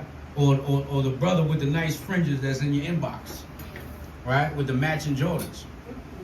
Yeah, these things, this is what you're thinking about. Nah, your mind supposed to be on the Lord, especially during these times. This is when we supposed to tap in. When they say check in, right? Well, all this big you check in, you're supposed to check in with the Lord and the angels, man. All right? This is when you check in with the Most High. All right, go ahead. And the Lord hearkened to Hezekiah and healed the people. You see that? And the Lord hearkened unto Hezekiah and healed the people, man. Because he tell you this is what he gonna do, right? And it says what? The prayers of a righteous man availeth much. This is the proof, right? A lot of us is still here living because even though our grandmothers, you know, our moms, our families, they was wicked from no understanding. The Lord winked at their ignorance, like I tell you. But a lot of our grandparents was pure-hearted, man. They were pure-hearted. A lot of those prayers caught up. That's why a lot of you Negroes is in this truth right now. Believe it or not, a lot of them prayers is too many going up. Especially if your grandmother was an old spiritual Negro, man. Singing spirituals all day long, and we say in Spanish the bata, right? What's the bata? Is the nightgown, right? Cooking her food, even though it's unclean, but their minds was pure. They didn't have no understanding. You understand? Go ahead. And the Lord hearkened to Hezekiah and healed the people. And the children of Israel that were present at Jerusalem kept the feast of unleavened bread. Right, but as your parents like that, how much more righteous, man? You see what I'm saying? The Lord here, he said he had mercy upon whom he had mercy. And sometimes your prayers ain't gonna be answered right away. It's gonna take a little while. And then when it hit, you be like, yo, that was that one I sent though. That's that one I've been hollering at you for that. You know? And this is a rough patch that we just came into this thing, but we feeling better now. Because we dealing with the Spirit of the Lord. Right? When I had 3 or 4 cars at one time, right? They all was down at one time. I get a brother, I had, all my cars was down and out. I was door dashing at the time. That's how I made my money. I couldn't door dash. All my cars was out. a brother hit me up. Yo, you good? I'm like, my car's jacked up. You know what I'm saying? He like, oh yeah, so you need a car? I was like, he's like, yo, give me like 2 weeks.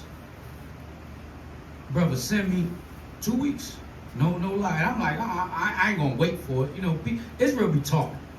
So this brother said, he sent me a picture of a Honda Civic. He said, and you know I like Honda. He said, you like this car? I was like, yeah, man, it's dope. He was like, go pick it up at the dealership. I said, what you mean go pick it up at the dealership? This is real. This brothers go testify to this thing, man. This is real life. A brother said, go pick it up. I said, so you put it down, but what the payments looking like? I said, what payments, man? Go pick up the car. He said, you like that one? That won't fly, man. So I went there, they didn't have it. You know what I'm saying? Car was $33,000. He said, yo, if they don't take my card, I'm gonna wire the money. Don't worry about it. Go get all of that stuff with the new car. You know what I'm saying? Most High came out of left field. This is how the Most High work. And I got faith in the Most High. A brand new car. It had nothing to do with selling drugs. Nothing to do with nothing evil and wicked. This is how the Most High work. Right? So, if we lose in the building, you know what I'm saying? Don't be discouraged. Most High gonna bring something better, man.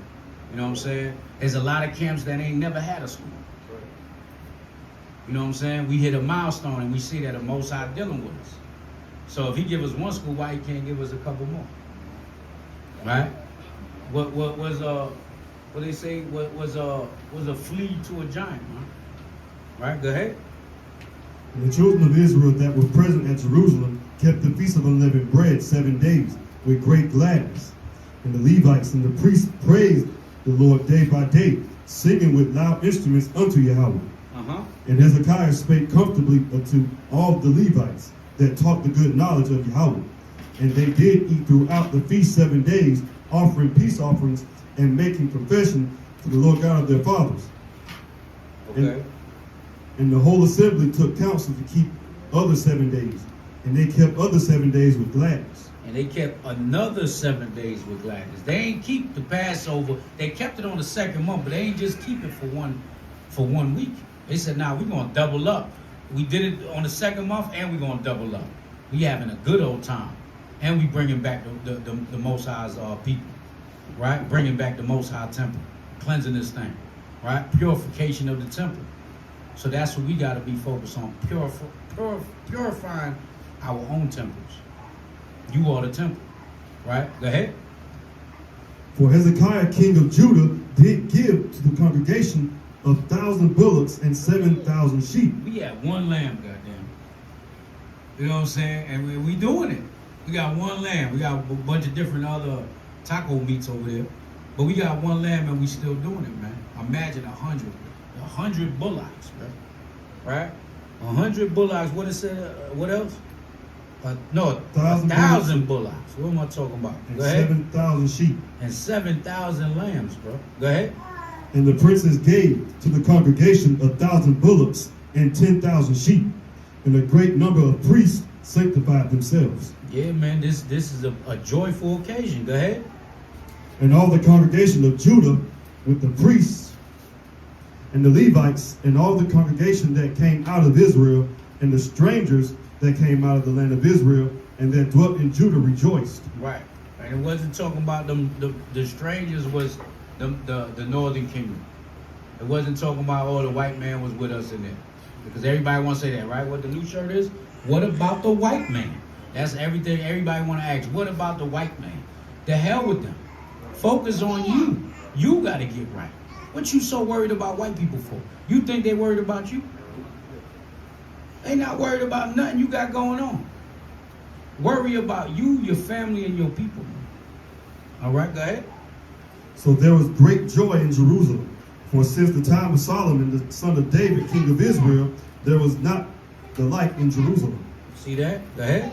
Then the priests, the Levites, arose and blessed the people, and their voice was heard, and their prayer came up to his holy dwelling place, even unto heaven. You see that? So this is a time where don't focus and worry about it might sound like it's a little uncleanliness. Don't worry about, oh, I forgot it was a piece of bread in the microwave, and they going crazy. Oh, I forgot to throw out the Apple Jacks. I didn't see this box.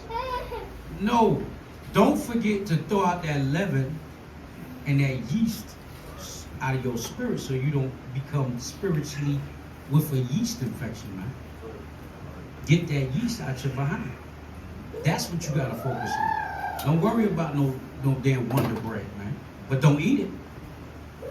But if you ain't get all of the yeast out of your house, that's cool. Don't beat yourself up. Worry about that yeast on your behind. Right? So to add to that point too, what we saying is, right, what made this Passover so mighty that Hezekiah did, right?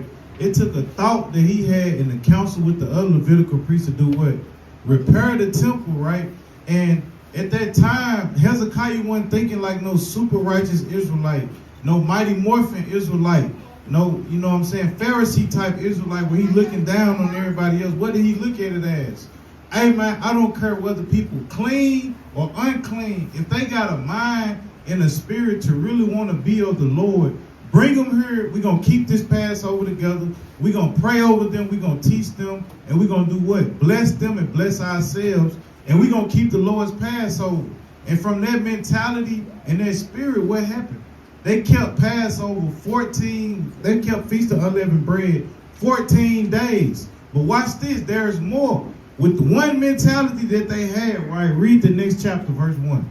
This is what happened that carried on with the northern kingdom of Israel. Because what? King Hezekiah them didn't focus on the outer. They focused on the inner, who really had that mentality to want to, you know what I'm saying, really serve the Lord after Feast of Unleavened Bread and change. Watch this. This is 2 Chronicles chapter 31 and verse 1. Read. Now when all this was finished. So when all this celebrating was finished, right? When you think about it, right? Let's keep this on bread talk. King Hezekiah turned leavened bread into unleavened bread. That's what he did. He turned the nation of Israel at that time from 11 people into unleavened people. Right? Watch this. Read. All Israel that were present. All Israel that was there being transformed from leavened to unleavened. Read. Went out to the cities of Judah. Right. And break the images in pieces. Read. And cut down the groves. Read. And drew down the high places. Read. And the altars out of all Judah and Benjamin. Out of the southern kingdom. In Ephraim. And Ephraim. Also in Manasseh. Read. Until they had utterly destroyed them all. Read. Then all the children of Israel returned, every man to his possession, into their own cities. And what did this do? After their inspiration that they got from being around this man, keeping the feast day, putting it in their mind to truly change and be different and become what? Unleavened bread, what end up taking place? They end up being on fire and start casting down all the sinful things that was dwelling and polluting their sanctuaries. So keep that in mind once we all leave here today. Because I know some of us got to go back to different cities. But make sure you go back motivated to change and to continue to do what? Cast down idols, lies, any stronghold that we might be, that might be upon us, or any strongholds that might be upon people that we might overcome. Just keep that in mind. Yo, let's go to Luke 22.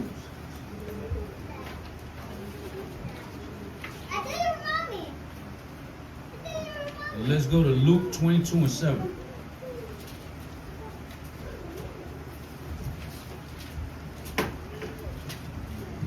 The book of Luke, chapter 22, verse 7. Then came the day of unleavened bread, when the Passover must be killed. So now this is in the New Testament. So this for you like the elder at GMS say, you wacky tacky Christians, right? Go ahead. And he sent Peter and John, saying, Go and prepare us the Passover, that we may eat. See, so this always took preparation, and it may see. There's some people, and this is no shot. There's some people that come to the Passover, and then there's some that do all the preparation. The preparation is work. That's why the Lord had the Levites set up, because this thing is a lot of work. You got to make sure you got the cups, make sure you get this, make sure. There was one Passover not too long ago, what happened? They forgot the bitter herbs, right? They had to go outside and get some damn ginger, man. That ain't hitting like that horseradish. That ginger, that ain't it. That horseradish, when you eat that horseradish, that come out your nose. That make you think. See, that ginger is the captivities in the book of Judges. Them little 40-year-old, 40 years, 7 years, 18 years. Yeah, them little baby captivities. Like my spiritual father Yashalaba, he said that's a baby demon, right? That horseradish, that's what should be. You shouldn't be having no damn lettuce, man. You're supposed to be thinking of rigor, right? And that thing frown you out. I don't care how much weight you lift. I don't care how many bodies you caught in the world. You know what I'm saying? That damn horseradish will humble you. You know what I'm saying? I seen jokers cry. Oh, I can't take it no more. Totally. Yeah, couldn't take it no more, man. Right? That's what it. But this is the preparation. Then the stores don't have it. You got to know which store to go to. Right? You got to make sure you get the unleavened. Got to start reading every damn ingredients. Right? This is preparation. Especially if you keeping it the way you're supposed to with your 7 days. Right? Okay, go ahead. And he sent Peter and John, saying, Go and prepare us the Passover that we may eat. And they said unto him, Where wilt thou that we prepare? And he said unto them, Behold, when ye are entered into the city, there shall be a man meet you, bearing a pitcher of water. Follow him into the house where he entereth in. Right. See, so with this, because first of all, depending on who you're dealing with, they're gonna be like, you see, that's the astrology, right? They're bringing in the Aquarius right there. That's the Aquarius. But that was also, there's certain truths to that, but we're not dealing with the zodiac signs. But that was a sign because it was on the low. You couldn't say, yo, make the flyer, we gonna be on Flash Shoals Road. You know what I'm saying? Yahushua gonna be here with all the disciples. We're gonna be litty. You know what I'm saying? About 100 lambs. Nah, you had to do it on the low, because they was after him. So that was the sign. So Yahushua was dealing with, it wasn't gang signs, but he was dealing with he was articulating his moves. He was moving like a man on a chessboard, right? Like a king on it. Well, really positioning everybody like the king, right? Making sure everything goes smooth. Peter and John had to go prep that. You know what I'm saying? So he always sent us out in twos. So there's a lot to that. Right, strategic. Right? Yahushua was no joke. That is the wisest man. He was the wisest man as Solomon, and he got it full throttle, being perfect as Yahushua. Right, but that's another topic. Go ahead. And ye shall say unto the good man of the house, The master saith unto thee, Where is the guest chamber, where I shall eat the Passover with my disciples? Right, so you got to understand this thing, man. What you think? Yahushua sent him a DM? He sent him an email. He gave him a text message. Hey, man, brothers was shaking back then, man. You had to send that kite. You know what I'm saying? Who he sent to him before that? Or was it the Spirit? You see what I'm saying? You don't know. But you know that Yahushua was dealing strategic. Right? You got to move. You got to move wisely. Right? Be as wise as a serpent, harmless as a dove. Because at this time, they were trying to get his head. But I just want to, before I go further, just know that the lamb, it should be here. Oh, the lamb should be done in 30 minutes. It was a lot of stuff, so just understand we could keep talking now, but bear with us until we get to say the meal. You know what I'm saying? We got everything else, but you know, Elam threw a monkey wrench, man. But it's all of the Lord. Take it with gladness. Hopefully y'all ain't working tomorrow. It's a double Sabbath, damn it. Right? Go ahead, read that again. Slide. And ye shall say unto the good man of the house, The master saith unto thee, Where is the guest chamber, where I shall eat the Passover with my disciples? Right. So, see, when people be like, well, why they gotta have a nice place? Why they gotta do all of this stuff and prepare for the Passover? Yahushua did. He had the upper room, right? We got the upper room from a whole bunch of demons downstairs. Damn it, it's still we in our flesh. We in our flesh. So just understand, it's still bothering. It's still bothersome. We done built this thing and it's crazy. But life is what you make it at the end of the day, right? I don't feel like crying no more. If I do feel like crying, it's because I want to drink some wine. But I don't feel like crying no more. Right? Go ahead. And he shall show you a large upper room, See, furnished. I skipped it. Go ahead. There make ready. So it was an upper room and it was furnished. All right. Go ahead. And they went and found as he has said unto them, and they made ready the Passover. Uh-huh. And when the hour was come, he sat down, and the 12 apostles with him. And he said unto them, with desire I have desired to eat this Passover with you before I suffer. Right. For I say unto you, I will not any more eat thereof until it be fulfilled in the kingdom of the Most High. You know what that means? Next time Yahushua keep the Passover, it's gonna be with the elect and remnant that's taken out of this place. That's the next time he's doing it. That's when the Most High is not gonna be known as the God that took us out of the land of Egypt no more, but the God that took us out of the land of the north. You see that? So Yahushua waiting, patiently waiting. Hey man, we could wait 30 minutes for that lamb. Right. We could wait, you know what I'm saying? We could wait to get another school. We could wait. Right? Go ahead. And he took the cup and gave thanks and said, take this and divide it among yourselves. For I say unto you, I will not drink of the fruit of the vine until the kingdom of God shall come. Right. So he ain't drinking none of that wine. And you know he bring that good wine. So he gonna bring that good wine. When we get there, we gonna have some stuff. It's gonna way better than this Rashi.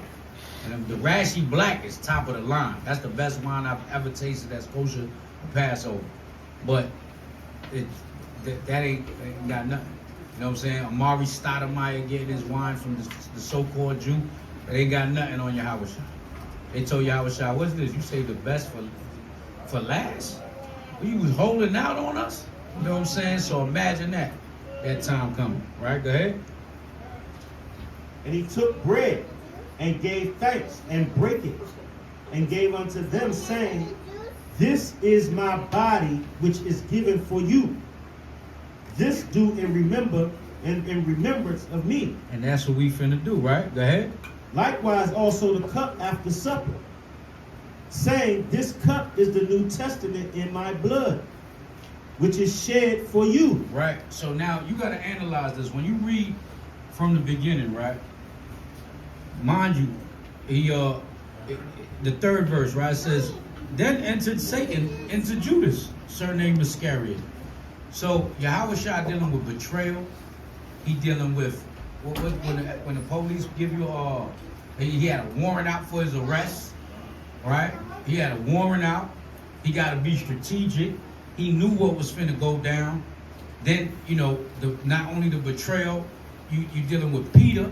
Because we're not gonna read the whole thing, but when you dealing with Peter, now Peter losing faith, but he told him you're gonna do that. You know what I mean? Then Peter chopping off ears. There's a lot going on during this time. That's why we tell you during these feast days, a lot is gonna happen around y'all.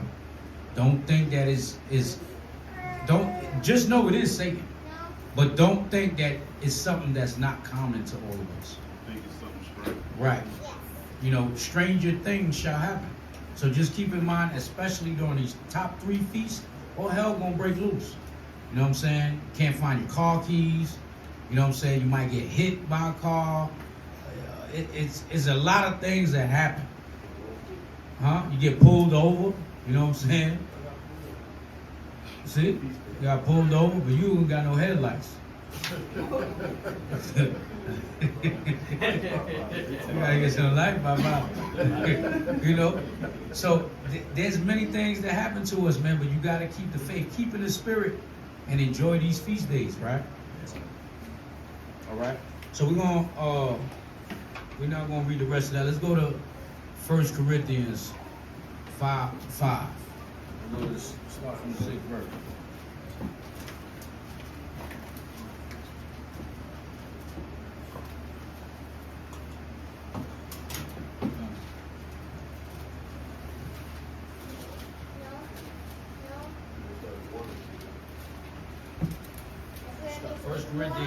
First Corinthians 5 and 6. So it's the book of 1 Corinthians, chapter 5 and verse 6. Your glorifying is not good. Know ye not that a little leaven leaveneth the whole lump? Right, so your glorifying is not good. Stay humble, stay meek. Don't think this is about you. You know what I'm saying? Don't think this, this is the reason why, we try, and I get this from my aunt, General Shaw. We try to get the same garments for the feast, because we don't want other brothers outshining, bro. We want to all shine. We don't want brothers, I got the best. It becomes a fashion show. You know what I'm saying? We look like we on one accord. You can't tell who's who. You know what I'm saying? And that's the way it's supposed to be. So we taking the humble route. We're not glorifying ourselves, but know that a little leaveneth for whole lump. Don't. You know what I'm saying? There's a lot of strange things going on in Israel if you're paying attention. If you're on social media, there's a lot of bugged out things. It just, and when you look at the stuff is happening to, the people is happening to, a lot of those people are feeling themselves. Pride cometh before the fall. So the Most High is right now humbling a lot. You know what I'm saying? We're not exempt from that. We're being humble. As a body right now, we're being humble. You know what I mean? Go ahead. Purge out therefore the old leaven, that ye may be a new lump, as ye are unleavened. For even Christ, our Passover, is sacrificed for us. So you got to purge out that old sin, man. And we know people are battling. If you battling, that's one thing. But if you just throw the gloves up, throw the white flag up, say that's it, is over with, the hell with it, woe is me. Woe is me spirit. Right? Don't just let it all go, man. You let yourself go. You're not going to the gym no more. Right? You're eating McDonald's every day, drinking Pepsis every day, Red Bulls. Right? You're on the Pornhub all damn day, right? You're playing video games all day. These are the things you've been doing. You got to work on these things. You got to start channeling. Even me, my time. I gotta learn how to balance my time and the distractions from the damn phone, man. The phone is a demon, and you catch yourself just scrolling, and then you're like, damn. 30, 45 minutes. 3 hours sometimes. You're like, yo, what did I do? You know what I'm saying? I'm guilty of it. That's why I'm speaking. I'm cutting myself as I'm speaking. You know what I mean? It get addictive, man. This thing is sorcery, man. You know what I'm saying? This is the power of knowledge of good and evil at the palm of your hand. You can find anything on this damn thing. That's what the scriptures say, knowledge shall increase in righteousness and in wickedness. You know what I'm saying? They got genres of the damn Pornhub. There's genres of Pornhub. You know what I'm saying? Yeah. Jokers, some is into, I always thought the pegs was on the back of the bikes. Yeah. You know? This is a lot going on out here. There's a lot going on out here. So just understand, if you're battling with things, it's one thing. But if you just giving up the fight and you don't have no faith, not only in the Most High, but in yourself to get right. If you think this is the way it's going to be forever, just, you know what I'm saying, bring your garments up here. Let us have all your fringes. Give us all the ZZs. Give us all your Bibles. You know what I mean? Give us your lilies, your menorahs, whatever. Your highlighters. Just bring it up. Bring it up to the altar. We'll take it and we'll give it to somebody that can really use it. Right? Go ahead. Therefore, let us keep the feast, not with old leaven, neither with the leaven of malice and wickedness, Right. but with the unleavened bread of sincerity and truth. That mic is on? That mic is on? It's on? Why it's so low? Go ahead. Salam. Go ahead. Therefore, let us keep the feast, not with old leaven, neither with the leaven of malice and wickedness, Right. but with the slaughter. So therefore, let us keep the feast not with old leaven, not with malice and wickedness. Look around the world, man. You got Trump purposely playing with these tariffs, so his crew of goons can make all types of money with the up and down of the stock, the what's it called, the stock market, man. Right? Yes.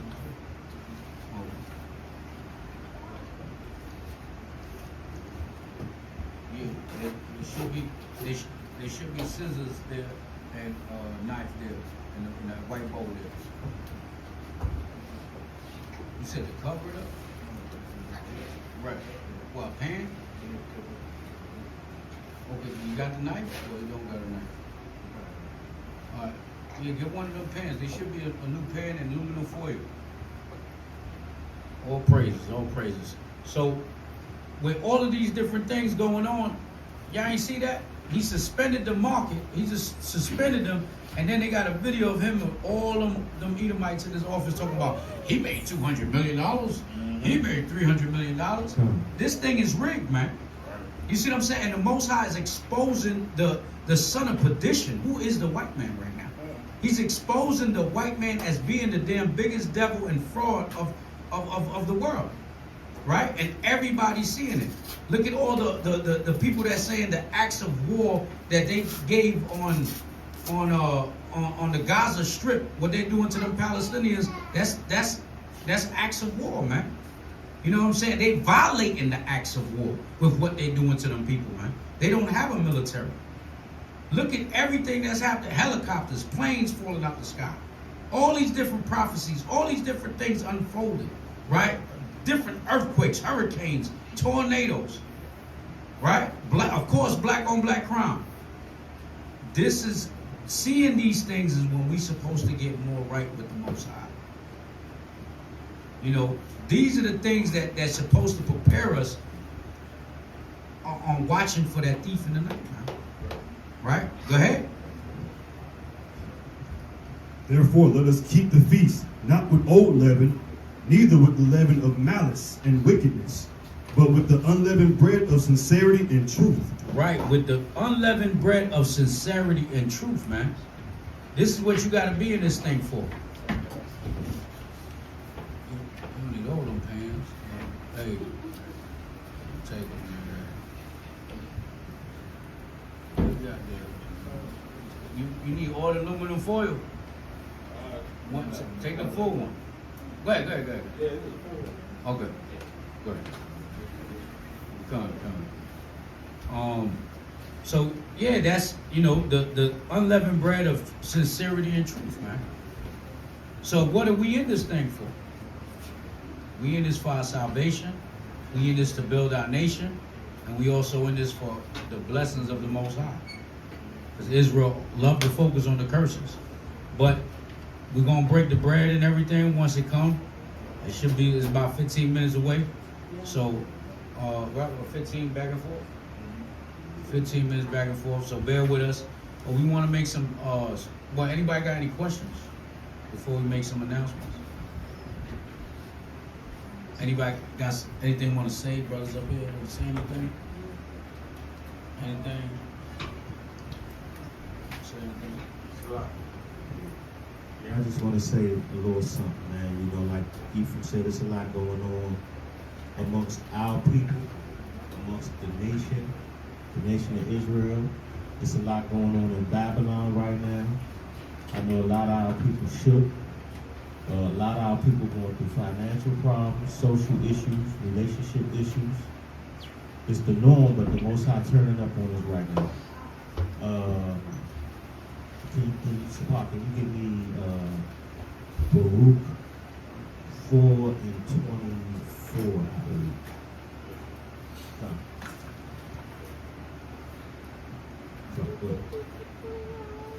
It's the book of Baruch, chapter 4 and verse 24. Like as now the neighbors of Zion have seen your captivity, so shall they see shortly your salvation from our power. And that's what's going on with us right now. Right? We've been in a long captivity, and madness that wore us out. Everything about us is uncertain. No matter if you're a millionaire or not, if you're an Israelite, your life is uncertain. Everything, right? Go ahead. So shall they see shortly your salvation from our power, which shall come upon you with great glory and brightness of the everlasting.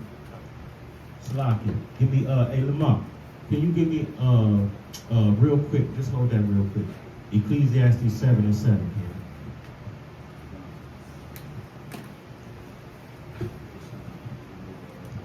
It's the book of Ecclesiastes, chapter 7 and verse 7. Surely oppression maketh a wise man mad. So like I said, no matter if you got money or not in this kingdom, that's what our issue is. It's the Most High whooping us with this oppression, right? And it's almost our time to get up out of here, so He's testing our faith, right? So go ahead back to that for me, King. My children, suffer patiently the wrath that is come upon you from Yahweh. See that? So suffer patiently. Take this whooping patient. We already know what's going on with us, man. We already know why we in this predicament. And a lot of us wicked as hell too. We still dealing, Salakia Jojo, we still dealing with all the madness that we had in the world. It's still in our spirit. A lot of times we got wicked thoughts, even against each other, right? So we got to pay for that. You know what I mean? We have to purge ourselves from that. We have to be circumspect about how we move now. Like Chief said, we watching a lot of leadership in Israel. They crashing out right now. And I mean, a lot of our people, I know they looking right now, and it's an unsurety of where to go. They looking for leadership. They looking for righteous counsel, but you got these brothers bickering all over the place over pettiness, acting like Bloods and Crips, right? Go ahead. My children, suffer patiently the wrath that has come upon you from Yahweh. For thine enemy hath persecuted thee, but shortly thou shalt see his destruction, and shalt tread upon his neck. And that's what we looking for. That's our salvation. And listen, us brothers, we want to get back. Right. We want to get back for all of the tragedies on our ancestors, for all the issues that we got with our women today. You know what I mean? And we know this a whooping from the Most High, but our enemies have put this affliction on us. The Most High have used our enemies to put this affliction on us, and they still rejoicing over our calamities right now. Go ahead. My delicate ones have gone rough ways, and were taken away as a flock caught of the enemies. Be of good comfort, O my children, and cry unto Yahweh. Be of what? Be of good comfort, O my children, and cry unto Yahweh. And that's what Eli was bringing out in, what was that, 2 Chronicles 20, right? Cry to the Most High. Be of comfort, because we already know what's going on. We know our salvation is near. We know when these people turn up on us like this, right, our salvation coming in, right? Be of comfort, cry to the Most High, pray without ceasing, stay in the faith. Right. Ye shall be remembered of him that brought these things upon you. We shall be what? Ye shall be remembered of him that brought these things upon you. Come, go ahead. For as it was your mind to go astray from Yahweh, so being returned, seek him 10 times more. See, there you go. Seek the Most High 10 times more. Seek his face 10 times more. Right? That's it, King.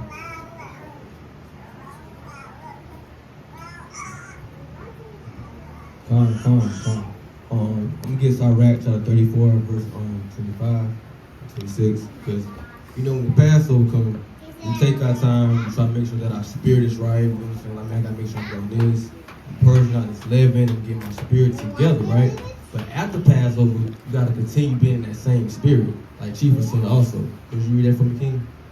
Book of Sirach 34, verse 25. Come. And it reads, He that washeth himself after the touching of a dead body, if he touch it again, what availeth his washing? So what avail of your washing? What avail of you getting all this leaven out, purging out all that leaven, just gonna pass her over to put it back in you, just to be wicked again. It makes no sense. Keep going. So is it with a man that fasteth for his sins, and goeth again and doeth the same? Who will hear his prayer? Or what doeth his humbling profit him? So what does your humbling really profit you? What does getting all that leaven out, what did it profit you?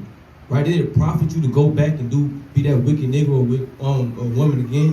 What did it profit you? So you want to make sure after Passover that you continue keeping that leaven about you, right? Keeping that right spirit in you.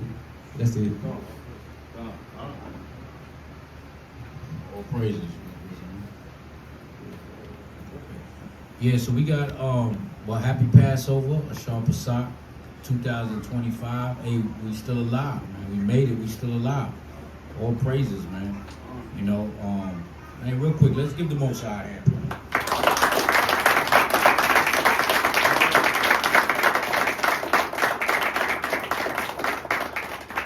So we want to give some acknowledgments real quick on once again, shout out to the sisters that put stuff together in here, put the decorations up, the sisters that cooked the food, the sisters that donated, right? The sisters that are communicating now on the thread, we're gonna add a couple more of you sisters on. You just gotta know who's on the thread, so we can start building a foundation for sisters. The same way we got brotherhood, y'all need sisterhood. You know what I mean? So we working. We're going to slow progress. Slow progress is better than no progress. So shout out to you sisters. Matter of fact, let's get there real quick and about marriage. Matthew 26 and 6. Let's get there real quick.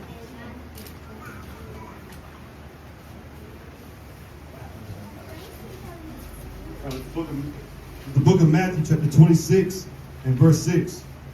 Now when Yahushua was in Bethany, in the house of Simon the leper, there came unto him a woman having an alabaster box of very precious ointment, and poured it on his head, as he sat at meat. Right. But when his disciples saw it, they had indignation, saying, to what purpose is this waste? They like, man, why you put all this? And mind you, this is right before the Passover, right? Right before they coming for him. So he knew what was up, but the apostles like, man, we could have made some money for the ministry. That was, we could have sent out about 6 brothers with that oil, man. You know what I'm saying? Sent them out good and comfortable, had food and everything for them. You know what I'm saying? Could have had the upper room, Brothers like when you travel, you like getting the nice Airbnbs and the hotels, right? Make sure it's all nice and clean and neat. The pool is always extra, right? You got a pool. So, go ahead. For this ointment might have been sold for much, Right? and given to the poor. Yeah, we could have gave this to the poor, right? Go ahead. When Yahushua understood it, he said unto them, why trouble ye the woman? For she hath wrought a good work upon me. Uh-huh. For ye have the poor always with you, Right, the poor is always with you, man. Go ahead. but me ye have not always. Right, because it was his time to go. Why are you worried about what I'm getting anointed with right now? You worried about the oil on my head, right? But go ahead. For in that she hath poured this ointment on my body. She did it for my burial. Uh-huh. Verily I say unto you, wheresoever this gospel shall be preached in the whole world, there shall also this, that this woman hath done, be told for a memorial of her. Right, so always, wherever this gospel is preached, we always got to give credit to these women, man, to these sisters, right? And to Yahushua showing you that, for that sister, Mary, right?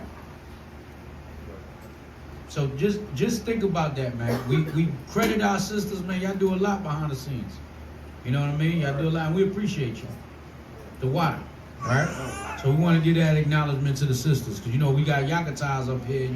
Some of y'all sisters think he hate all y'all sisters. You know what I'm saying? The black woman, right? But Uncle Yakatas love the sisters, man. Don't get it fooled. Right? You got a bunch of doors. Right. So with that, now we want to give some acknowledgments to some brothers, man. Brothers that been doing their thing, holding it down, man. You got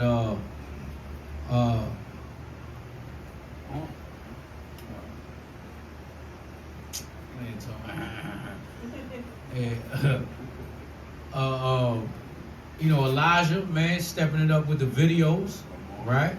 Putting in that work, man. He like, yo, I'm shipping them out, man. I'm making these videos, shipping them out, man. You know, yeah, you taking too long to post them, you getting on me. You know what I'm saying? Yo, I got them, man. And you just let them sit there. You know what I mean? So, and hey, man, you know, the fire starter was you know what I'm saying? Big, strong joker from Philly over there, man. You know what I'm saying? Making those videos. You know what I'm saying? Everybody following suit. You know what I mean? He helping the brothers out with that. Then you got, you know, Aliyah, man, this man here got a video, you sleeping, and he got a video, he live. You know what I'm saying? We like, yo, when you do this video, I wake up, yeah, and there's 2 videos on my timeline. I'm like, he was live. You know, crazy, but all praises for that work and that motivation. He making brothers step it up. You know, he came in here, we told him, yo, do what you do, and he ain't stopped doing it. You know what I'm saying? Even through the trials and tribulations he's going through. So with that, also, you know, and shout out to every other brother that's doing their thing. You know, you know, whatever it is, donating. You know, exhortation. You know, I know Mattathias is holding councils, you know what I'm saying, trying to motivate brothers, trying to bring them back out on them streets. You know what I mean? We took a temporary L in Philly, but soon he come home. You know what I'm saying? And we're gonna be looking nice out there in Philly. I'm definitely have to go and get some Philly cheesesteaks, but just not on the Passat. You know what I'm saying? Yeah. Nah, Max's is it. That's the biggest joint out. Oh. The poppy store, we're gonna try it. You know what I mean? But brothers is doing things, and you know, we starting to acknowledge our faults also. Brothers is, you know, brothers ain't taking it personal when we like, yo, brother, you going overboard. Mind your business. Don't jump into that. Don't say nothing about that. And you see is wise counsel, and that comes. A lot of that counsel come to me from this man. You know what I'm saying? He the reason why I ain't up on. I'm not stomping these dudes' heads out spiritually. You know what I'm saying? Because I can cut now. But if we join it, the lighter, hey, get the lighter. You know, and you can pass it.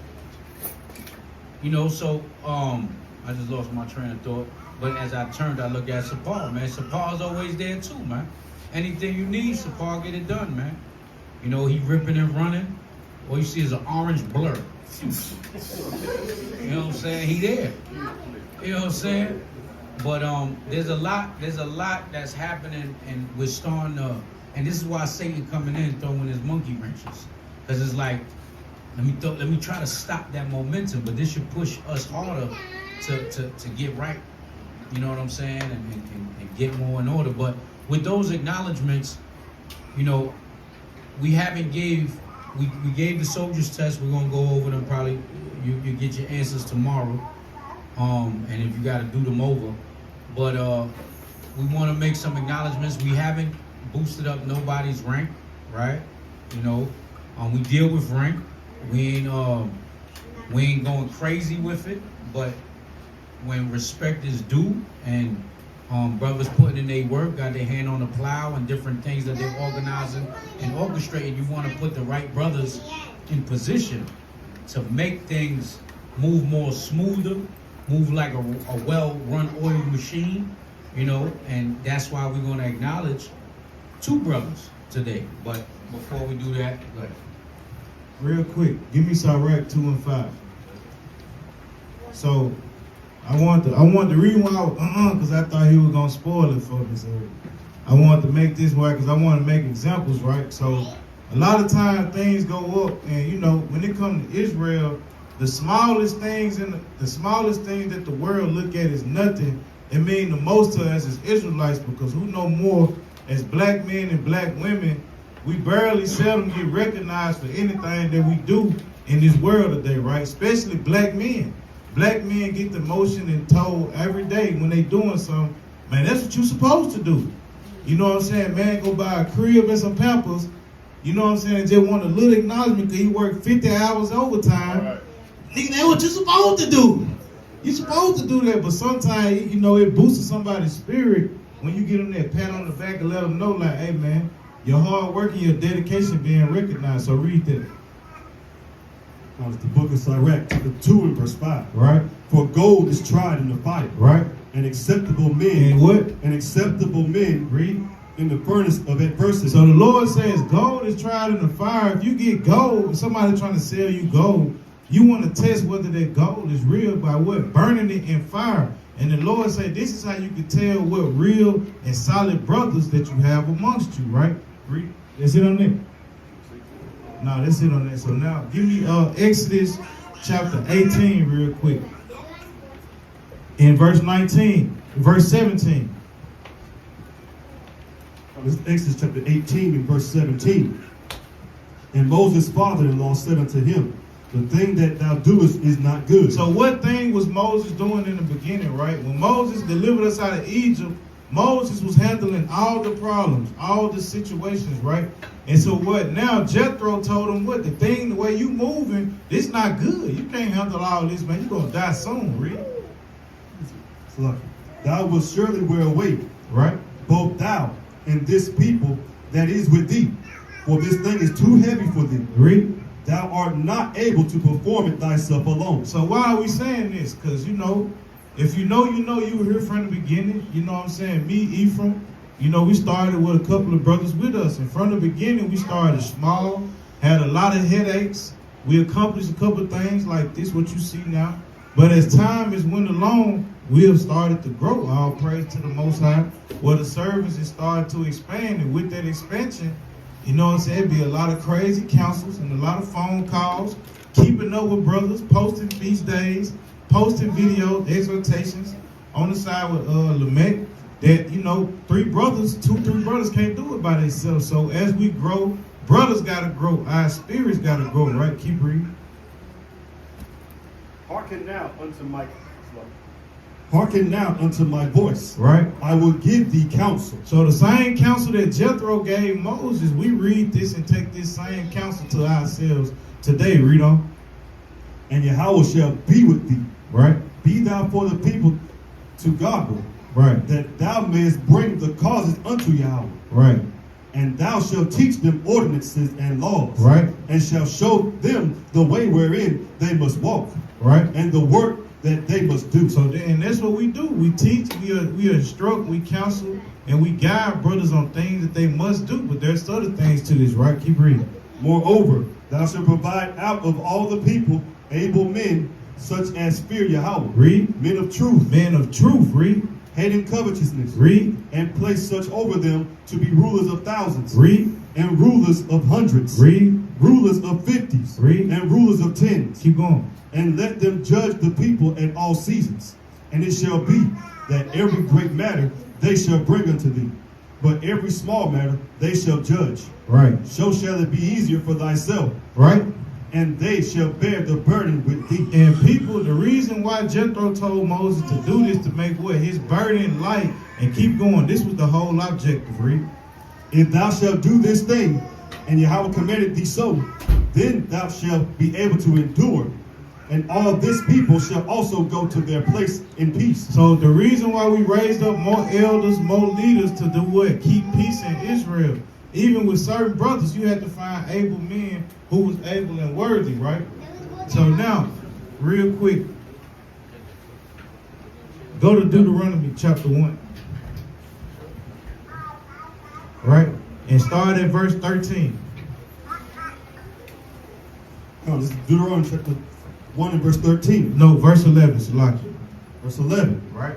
The Lord God of your fathers make you 1,000 times so many more as ye are, and bless you, Right? as he hath promised you. And that's what we praying for on the spiritual level here. We praying that the Most High continue to grow us and build us as a family and as a nation, right? Read. How can I myself alone bear your burdens and your burden and your strife? Read. Take you wise men. So the Lord and Moses now is telling us, take you wise men, read. And understanding, Right? and known among your tribes. So we want to take brothers amongst ourselves who are wise men, brothers who not covetous, brothers who free Yahweh, brothers who diligent, brothers who consistent with doing the work, and do what? And I will make them rulers over you. And he will make them rulers, leaders over the people, right? Read. And ye answered me and said, the thing which thou hast spoken is good for us to do. Right? Keep going. So I took the chief of your tribes, wise men, Right? and known. And known, that's the key thing, known. When you look at brothers as leaders and mighty men in the truth, what do you base that off of? What they known for? You got brothers known for cameras, known for editing video, brothers known for doing, 3 o'clock in the morning exhortations off a 12-hour work shift. Diligent teachings, brothers waking up every morning with different prayers for brothers to meditate on at the hour of prayer. These are things that brothers be known for in righteousness, right? Read. And made them heads over you. And make these brothers leaders over the people, because what? They good works that they do might do what? Continue to do what? Make the nation better. That what? They might motivate somebody else to step up and walk in that same light. So now real quick, I just got a couple more. Give me the book of Psalms chapter 75 verse 6.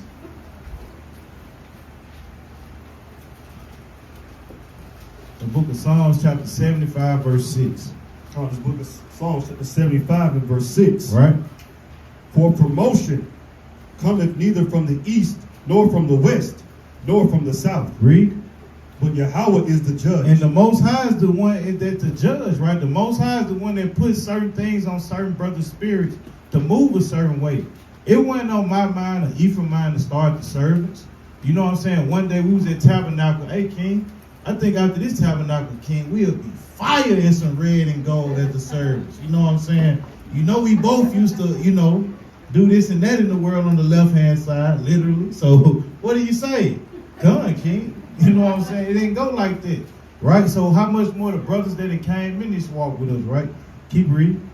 He putteth down one, Right. and setteth up another. And sometimes the Most High will move certain of us out the way to set up other brothers who will bring more what? Profit and benefit to the nation, and in this way to count, right? So now go to the book of Luke chapter 12. Go to the book of Luke chapter 12 and verse number 48. I want to make a point out of this. I got this scripture and one more, and then we're going to make the announcement. I ain't going to be long-winded. It's the book of Luke chapter 12 verse 48. Right? But he that knew not and did commit things worthy of stripes shall be beaten with few stripes. Read. For unto whosoever much is given, For unto whomsoever much is given, of him shall be much required. so keep that in mind too to the brothers who got that paper in front of you, right? A lot of people don't even know what's going on, right? So to much is given is going to be much required, because as y'all see today, we got a lot of more work to do. We took a step forward, and then, we got a step taken back today. And even this step that we accomplished a year and some change ago, is this going to stop us? No. What this going to do is have to motivate us up here and motivate everybody else to do what? Man, put your big boy boots on, put your big boy pants on. We got more ground to cover, and we need what? Another place to call home. You know what I'm saying? What man in here, if you get evicted out your house, they're going to be content with you and your family, you know what I'm saying, just sleeping at the park in some tents.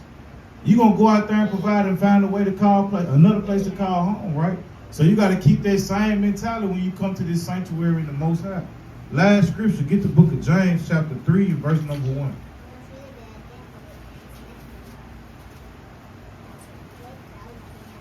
On this book of James chapter 3 verse number 1. Read. My brethren, be not many masters. So he said, don't desire to be many masters. We're not in this thing looking to be, you know what I'm saying, over somebody to tell somebody what to do. Hey, Supply, go fix me some water.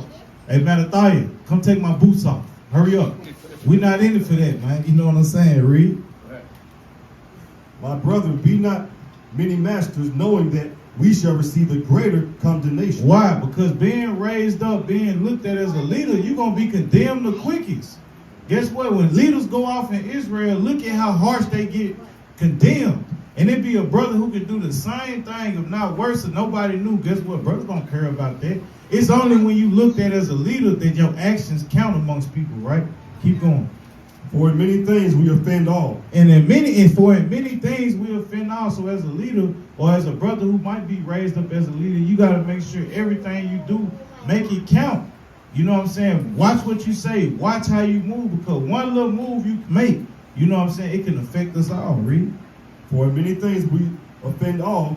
If any man offend not in word, the same is a perfect man. So if any man that's a leader offend not in the things that he say to people, the Bible says that same man will be a perfect man, right? Read. And able also to bridle the whole body. And you will be able to bridle the whole body, meaning what? You will be able to motivate the body to do better. You know what I'm saying? And as y'all can see, we're not tooting our horns, but the growth that we have had, the change that we done seen in certain brothers, and like what Ephraim just said, it came from us what? Learning how to bridle our tongue. We ain't cussing no brothers out. You know what I'm saying? People like to say Yakata like to cuss women. Now, you ain't saying Yakata cuss a woman out yet.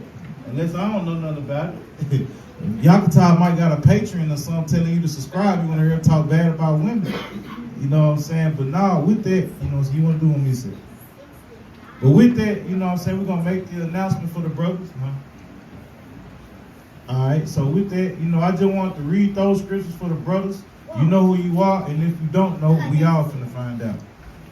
Right, and you see what he said, bringing the fact that he was bringing up, brothers bringing up the prayers, you know what I'm saying? Like, we see what brothers is doing, man, and we see what the sisters is doing. That's why we acknowledge the sisters as well.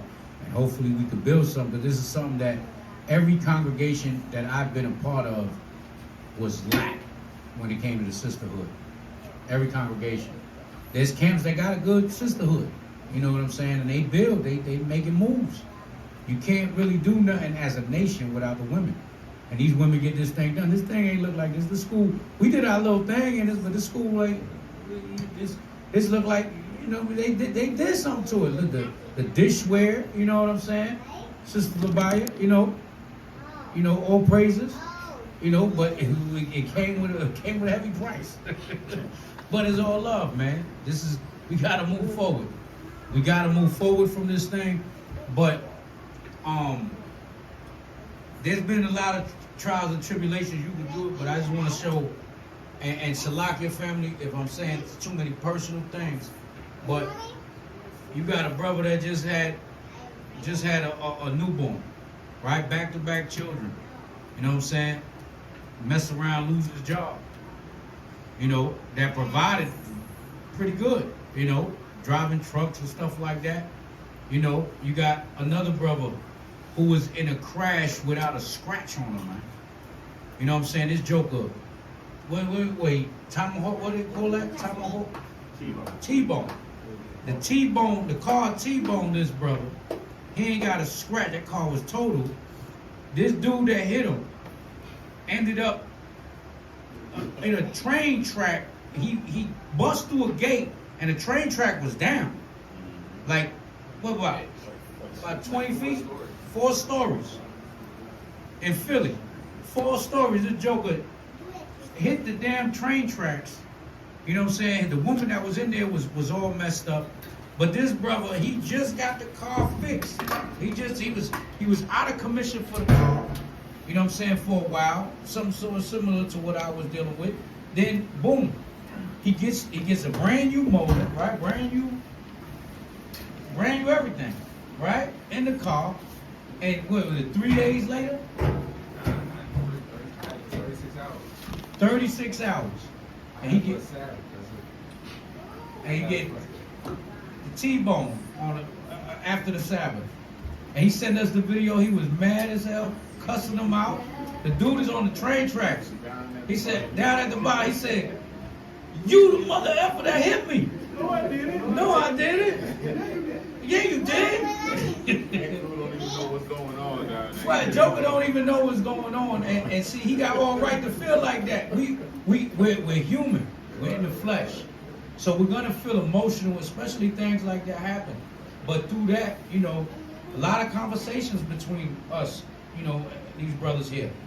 You know, and brothers is motivational, inspirational, but we want to start sectioning off, like up north, you know what I'm saying? Because we don't got that many camps, but We got a couple of camps up north. We got some camps down south. So we want to put certain people in position so they can actually deal with those brothers more than we dealing with everybody. You know what I'm saying? Like Rhode Island, you got some the people up north got to deal with them. You know what I'm saying? The young gunners, the YNs of TS. You know what I'm saying? The YNs of TheServants. Shout out to Rhode Island. But we want to do that, but without further ado, I'm gonna let Eli give it now. So the brothers we gonna shout out for to first, you know what I'm saying? When y'all hear y'all name, it ain't too hard.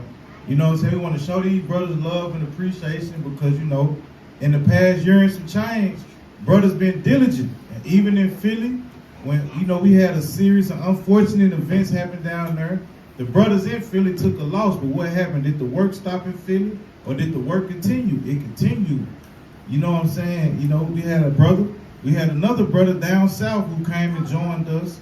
And from the time he joined us in and now, the man always wondering what he can do more and more, just of other brothers. So without further ado, you know what I'm saying, the first two brothers in the service we're going to recognize, you know what I'm saying, I'm going to call y'all out by first. So the first brother we're going to recognize, all y'all stand up. You know what I'm saying?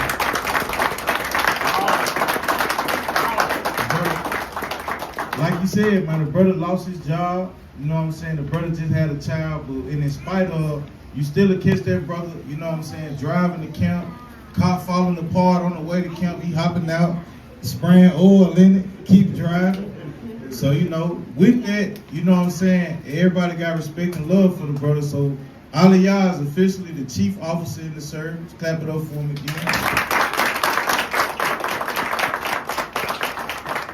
And the next brother we got, Brother Yeshaya, stand up.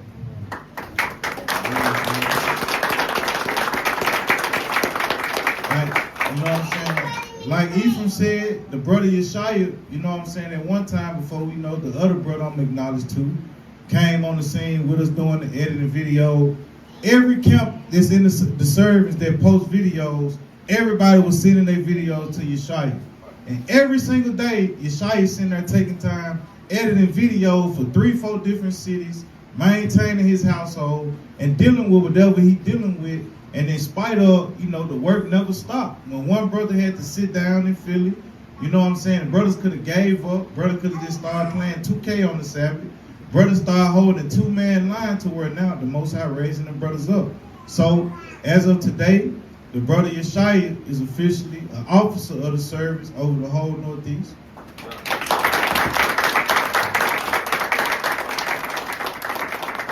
And now we weren't going to acknowledge these brothers at first, but I feel like in my spirit right now, right?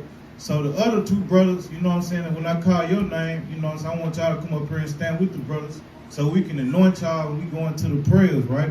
So we got Brother Support, come over here.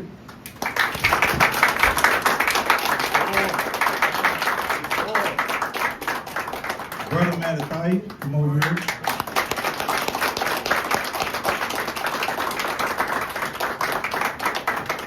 Mr. Cameraman in the back, come on up here. Man, these brothers right here, you know what I'm saying? These 5 solid brothers right here, you know what I'm saying? These brothers been diligent. Brothers been going hard for a year plus. You know what I'm saying? And so with that, we wanted to make sure these brothers realize how much we appreciate them, how much it's unnoticed and undeserved, and we want to anoint these brothers, man. So with that, let's clap it up one more time for all the brothers.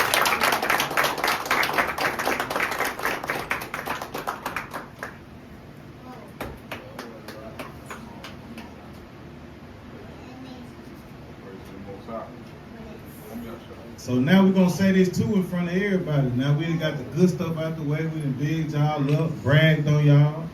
You know what I'm saying? Now you got to understand, bro, too much is given, much is required. Because for the past year and some change, it's just been me, Ephraim, Lamech, you know what I'm saying, making hard conversations, hard calls, hard decisions, sacrificing. And now guess what? We finna pass the torch and expand it. So we're going to be more responsibility, but with that responsibility, more motivation than what?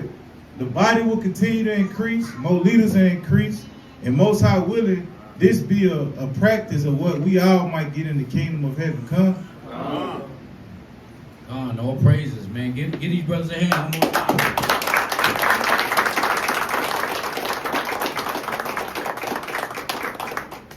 Anybody got anything to say?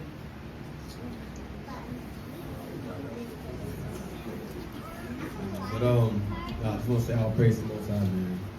All praise to the Most High. But I do want to say this to the brothers too, and this to myself. Remember what the precept that they was bringing out. You know what I'm saying? The big pinnacle precept is so much is given, much is required. You know, so a lot is required of you in leadership. You gotta watch how you're moving, watch what you're saying. You know what I'm saying? And always remember the Most High is watching. You know what I'm saying? Also, the Most High put us in this position, so do what the Lord requires you to do. Also, it's Iraq chapter 43, verse 30. We exhort the Lord as much as you can. All praise to the Most High. It's the Spirit. I was actually going to pull that precept too. I'll pull another one that coincides with it. Somebody give me Psalms 40 and 7, go with the show. But, you know, I'm humbled. You know what I mean? I appreciate the honor and the respect. You know what I mean? But most of all, I'm just a brother to everybody. Man. I do what I can, you know, for the body. You know, I put my body as a living sacrifice, my efforts, my talents. You know what I mean? Because it's all alms for me, for my sins, and, you know, in hopes to me and my home can get salvation, you know, all together. And I can see my brothers as well in the kingdom with me. You know what I mean? So let me get that real quick. The book of Psalms, chapter 40, verse 7. No, Salak, 70 verse 4. 70 verse 4. 70 verse 4.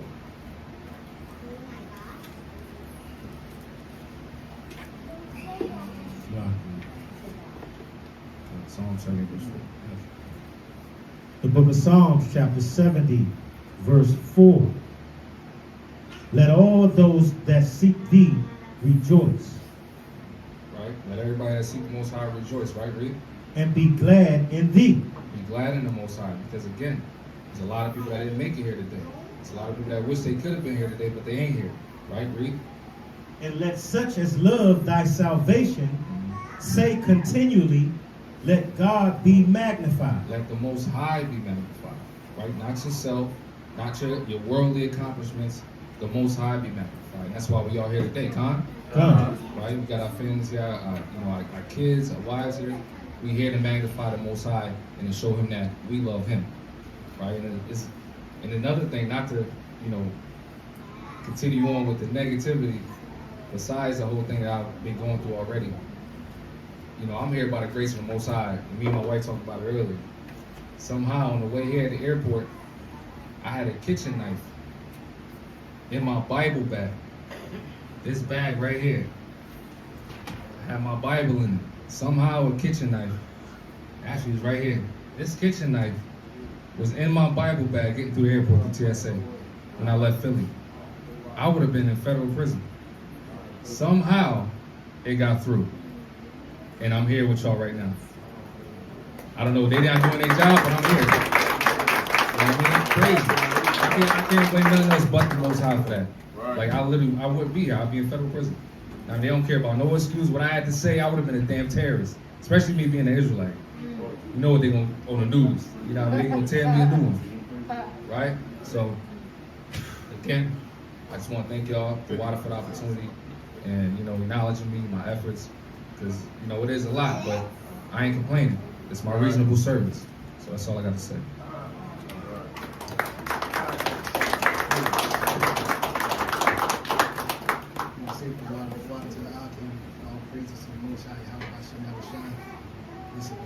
When we took that hit in Philly, you know, I knew there was no one else that I could actually go out and hit the streets with and continue to grow the camp with this brother right here. So very much, very, very, very much love.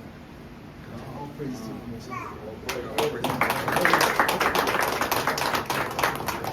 Just want to say, Jawad, thank you guys for having me. It's been a journey since the day I started here. So, all praise. I'm grateful and humble and I really work.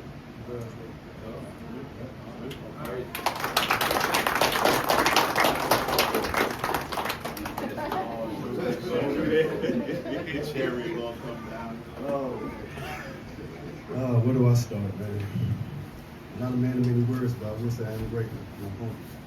This man, I started being around him over 3 years now. It's been a journey, man. I love to be there with you. Other brothers here too, man.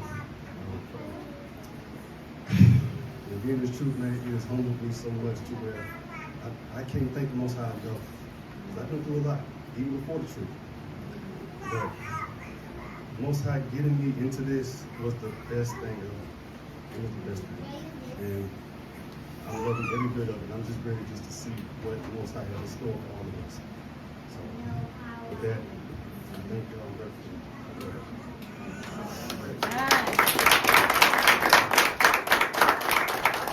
All praises, man.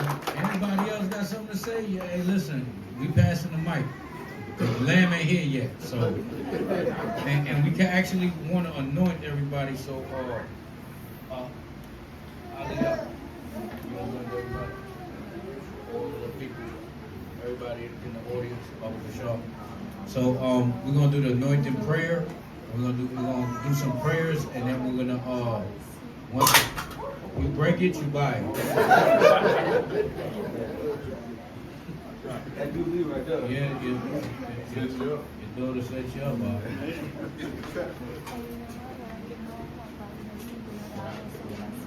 why you don't hit everybody with your girdle out? Okay.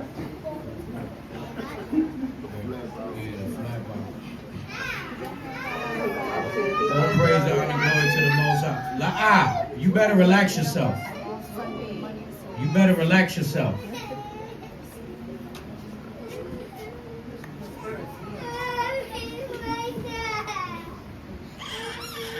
That means you got demons on you when that oil hits you. If it starts burning, that means the demons is leaving. It's working. So all praise and honor, glory to the Most High, man. Y'all made it. We made it. There's a lot going on, and we here, man. So we're gonna do this anointing. Everybody get your oil. The other brothers come in. Make sure we dab them up. The oil.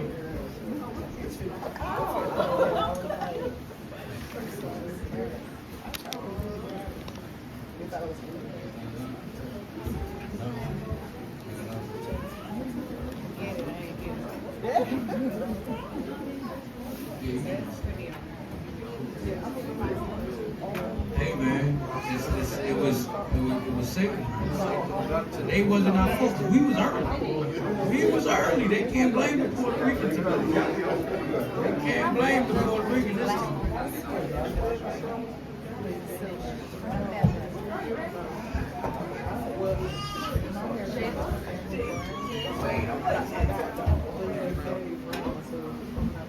So after the lamb, we got a taco bar.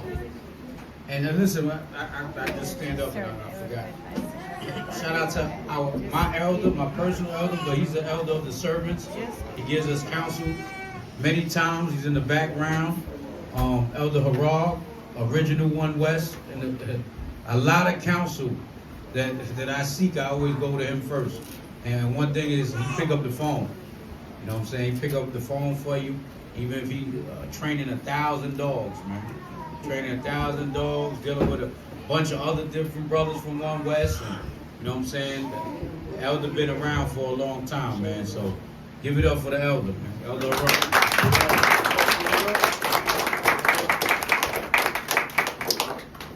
you know, and he blessed us with the school.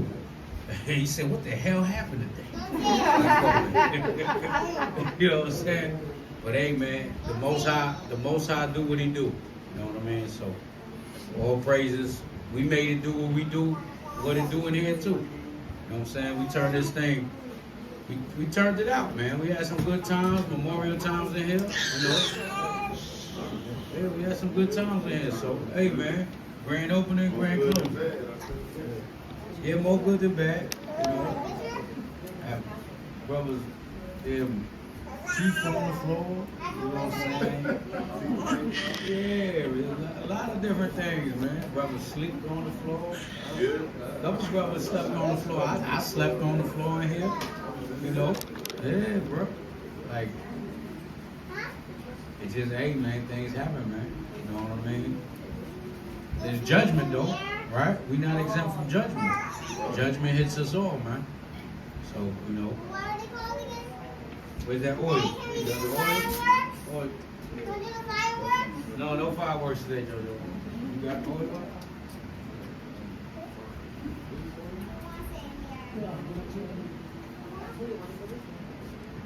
You got oil? So everybody got oil? Okay. So we can do the prayers now. We'll do the we do the closing out prayers, and then once the Seder meal, the lamb gets here, is on his way, we'll close out with that. All right, then we eat, drink, be merry. We got some wine. We got a lot of different unleavened cakes, sweet ones, salty ones, all of that.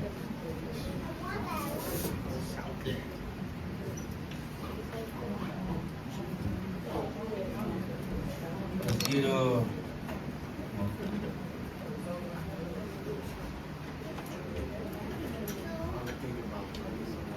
yeah, just blow the horn. Everybody got a ram horn? Yeah, get your shofar. You got a shofar?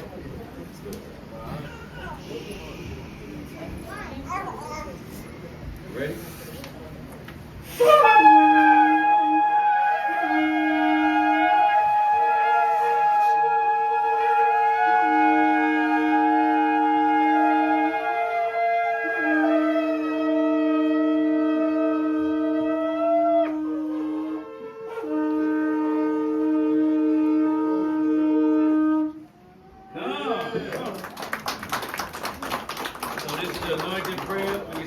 Repenting on a daily basis. You better thank the Most High. Some of us brothers repented because we probably be robbed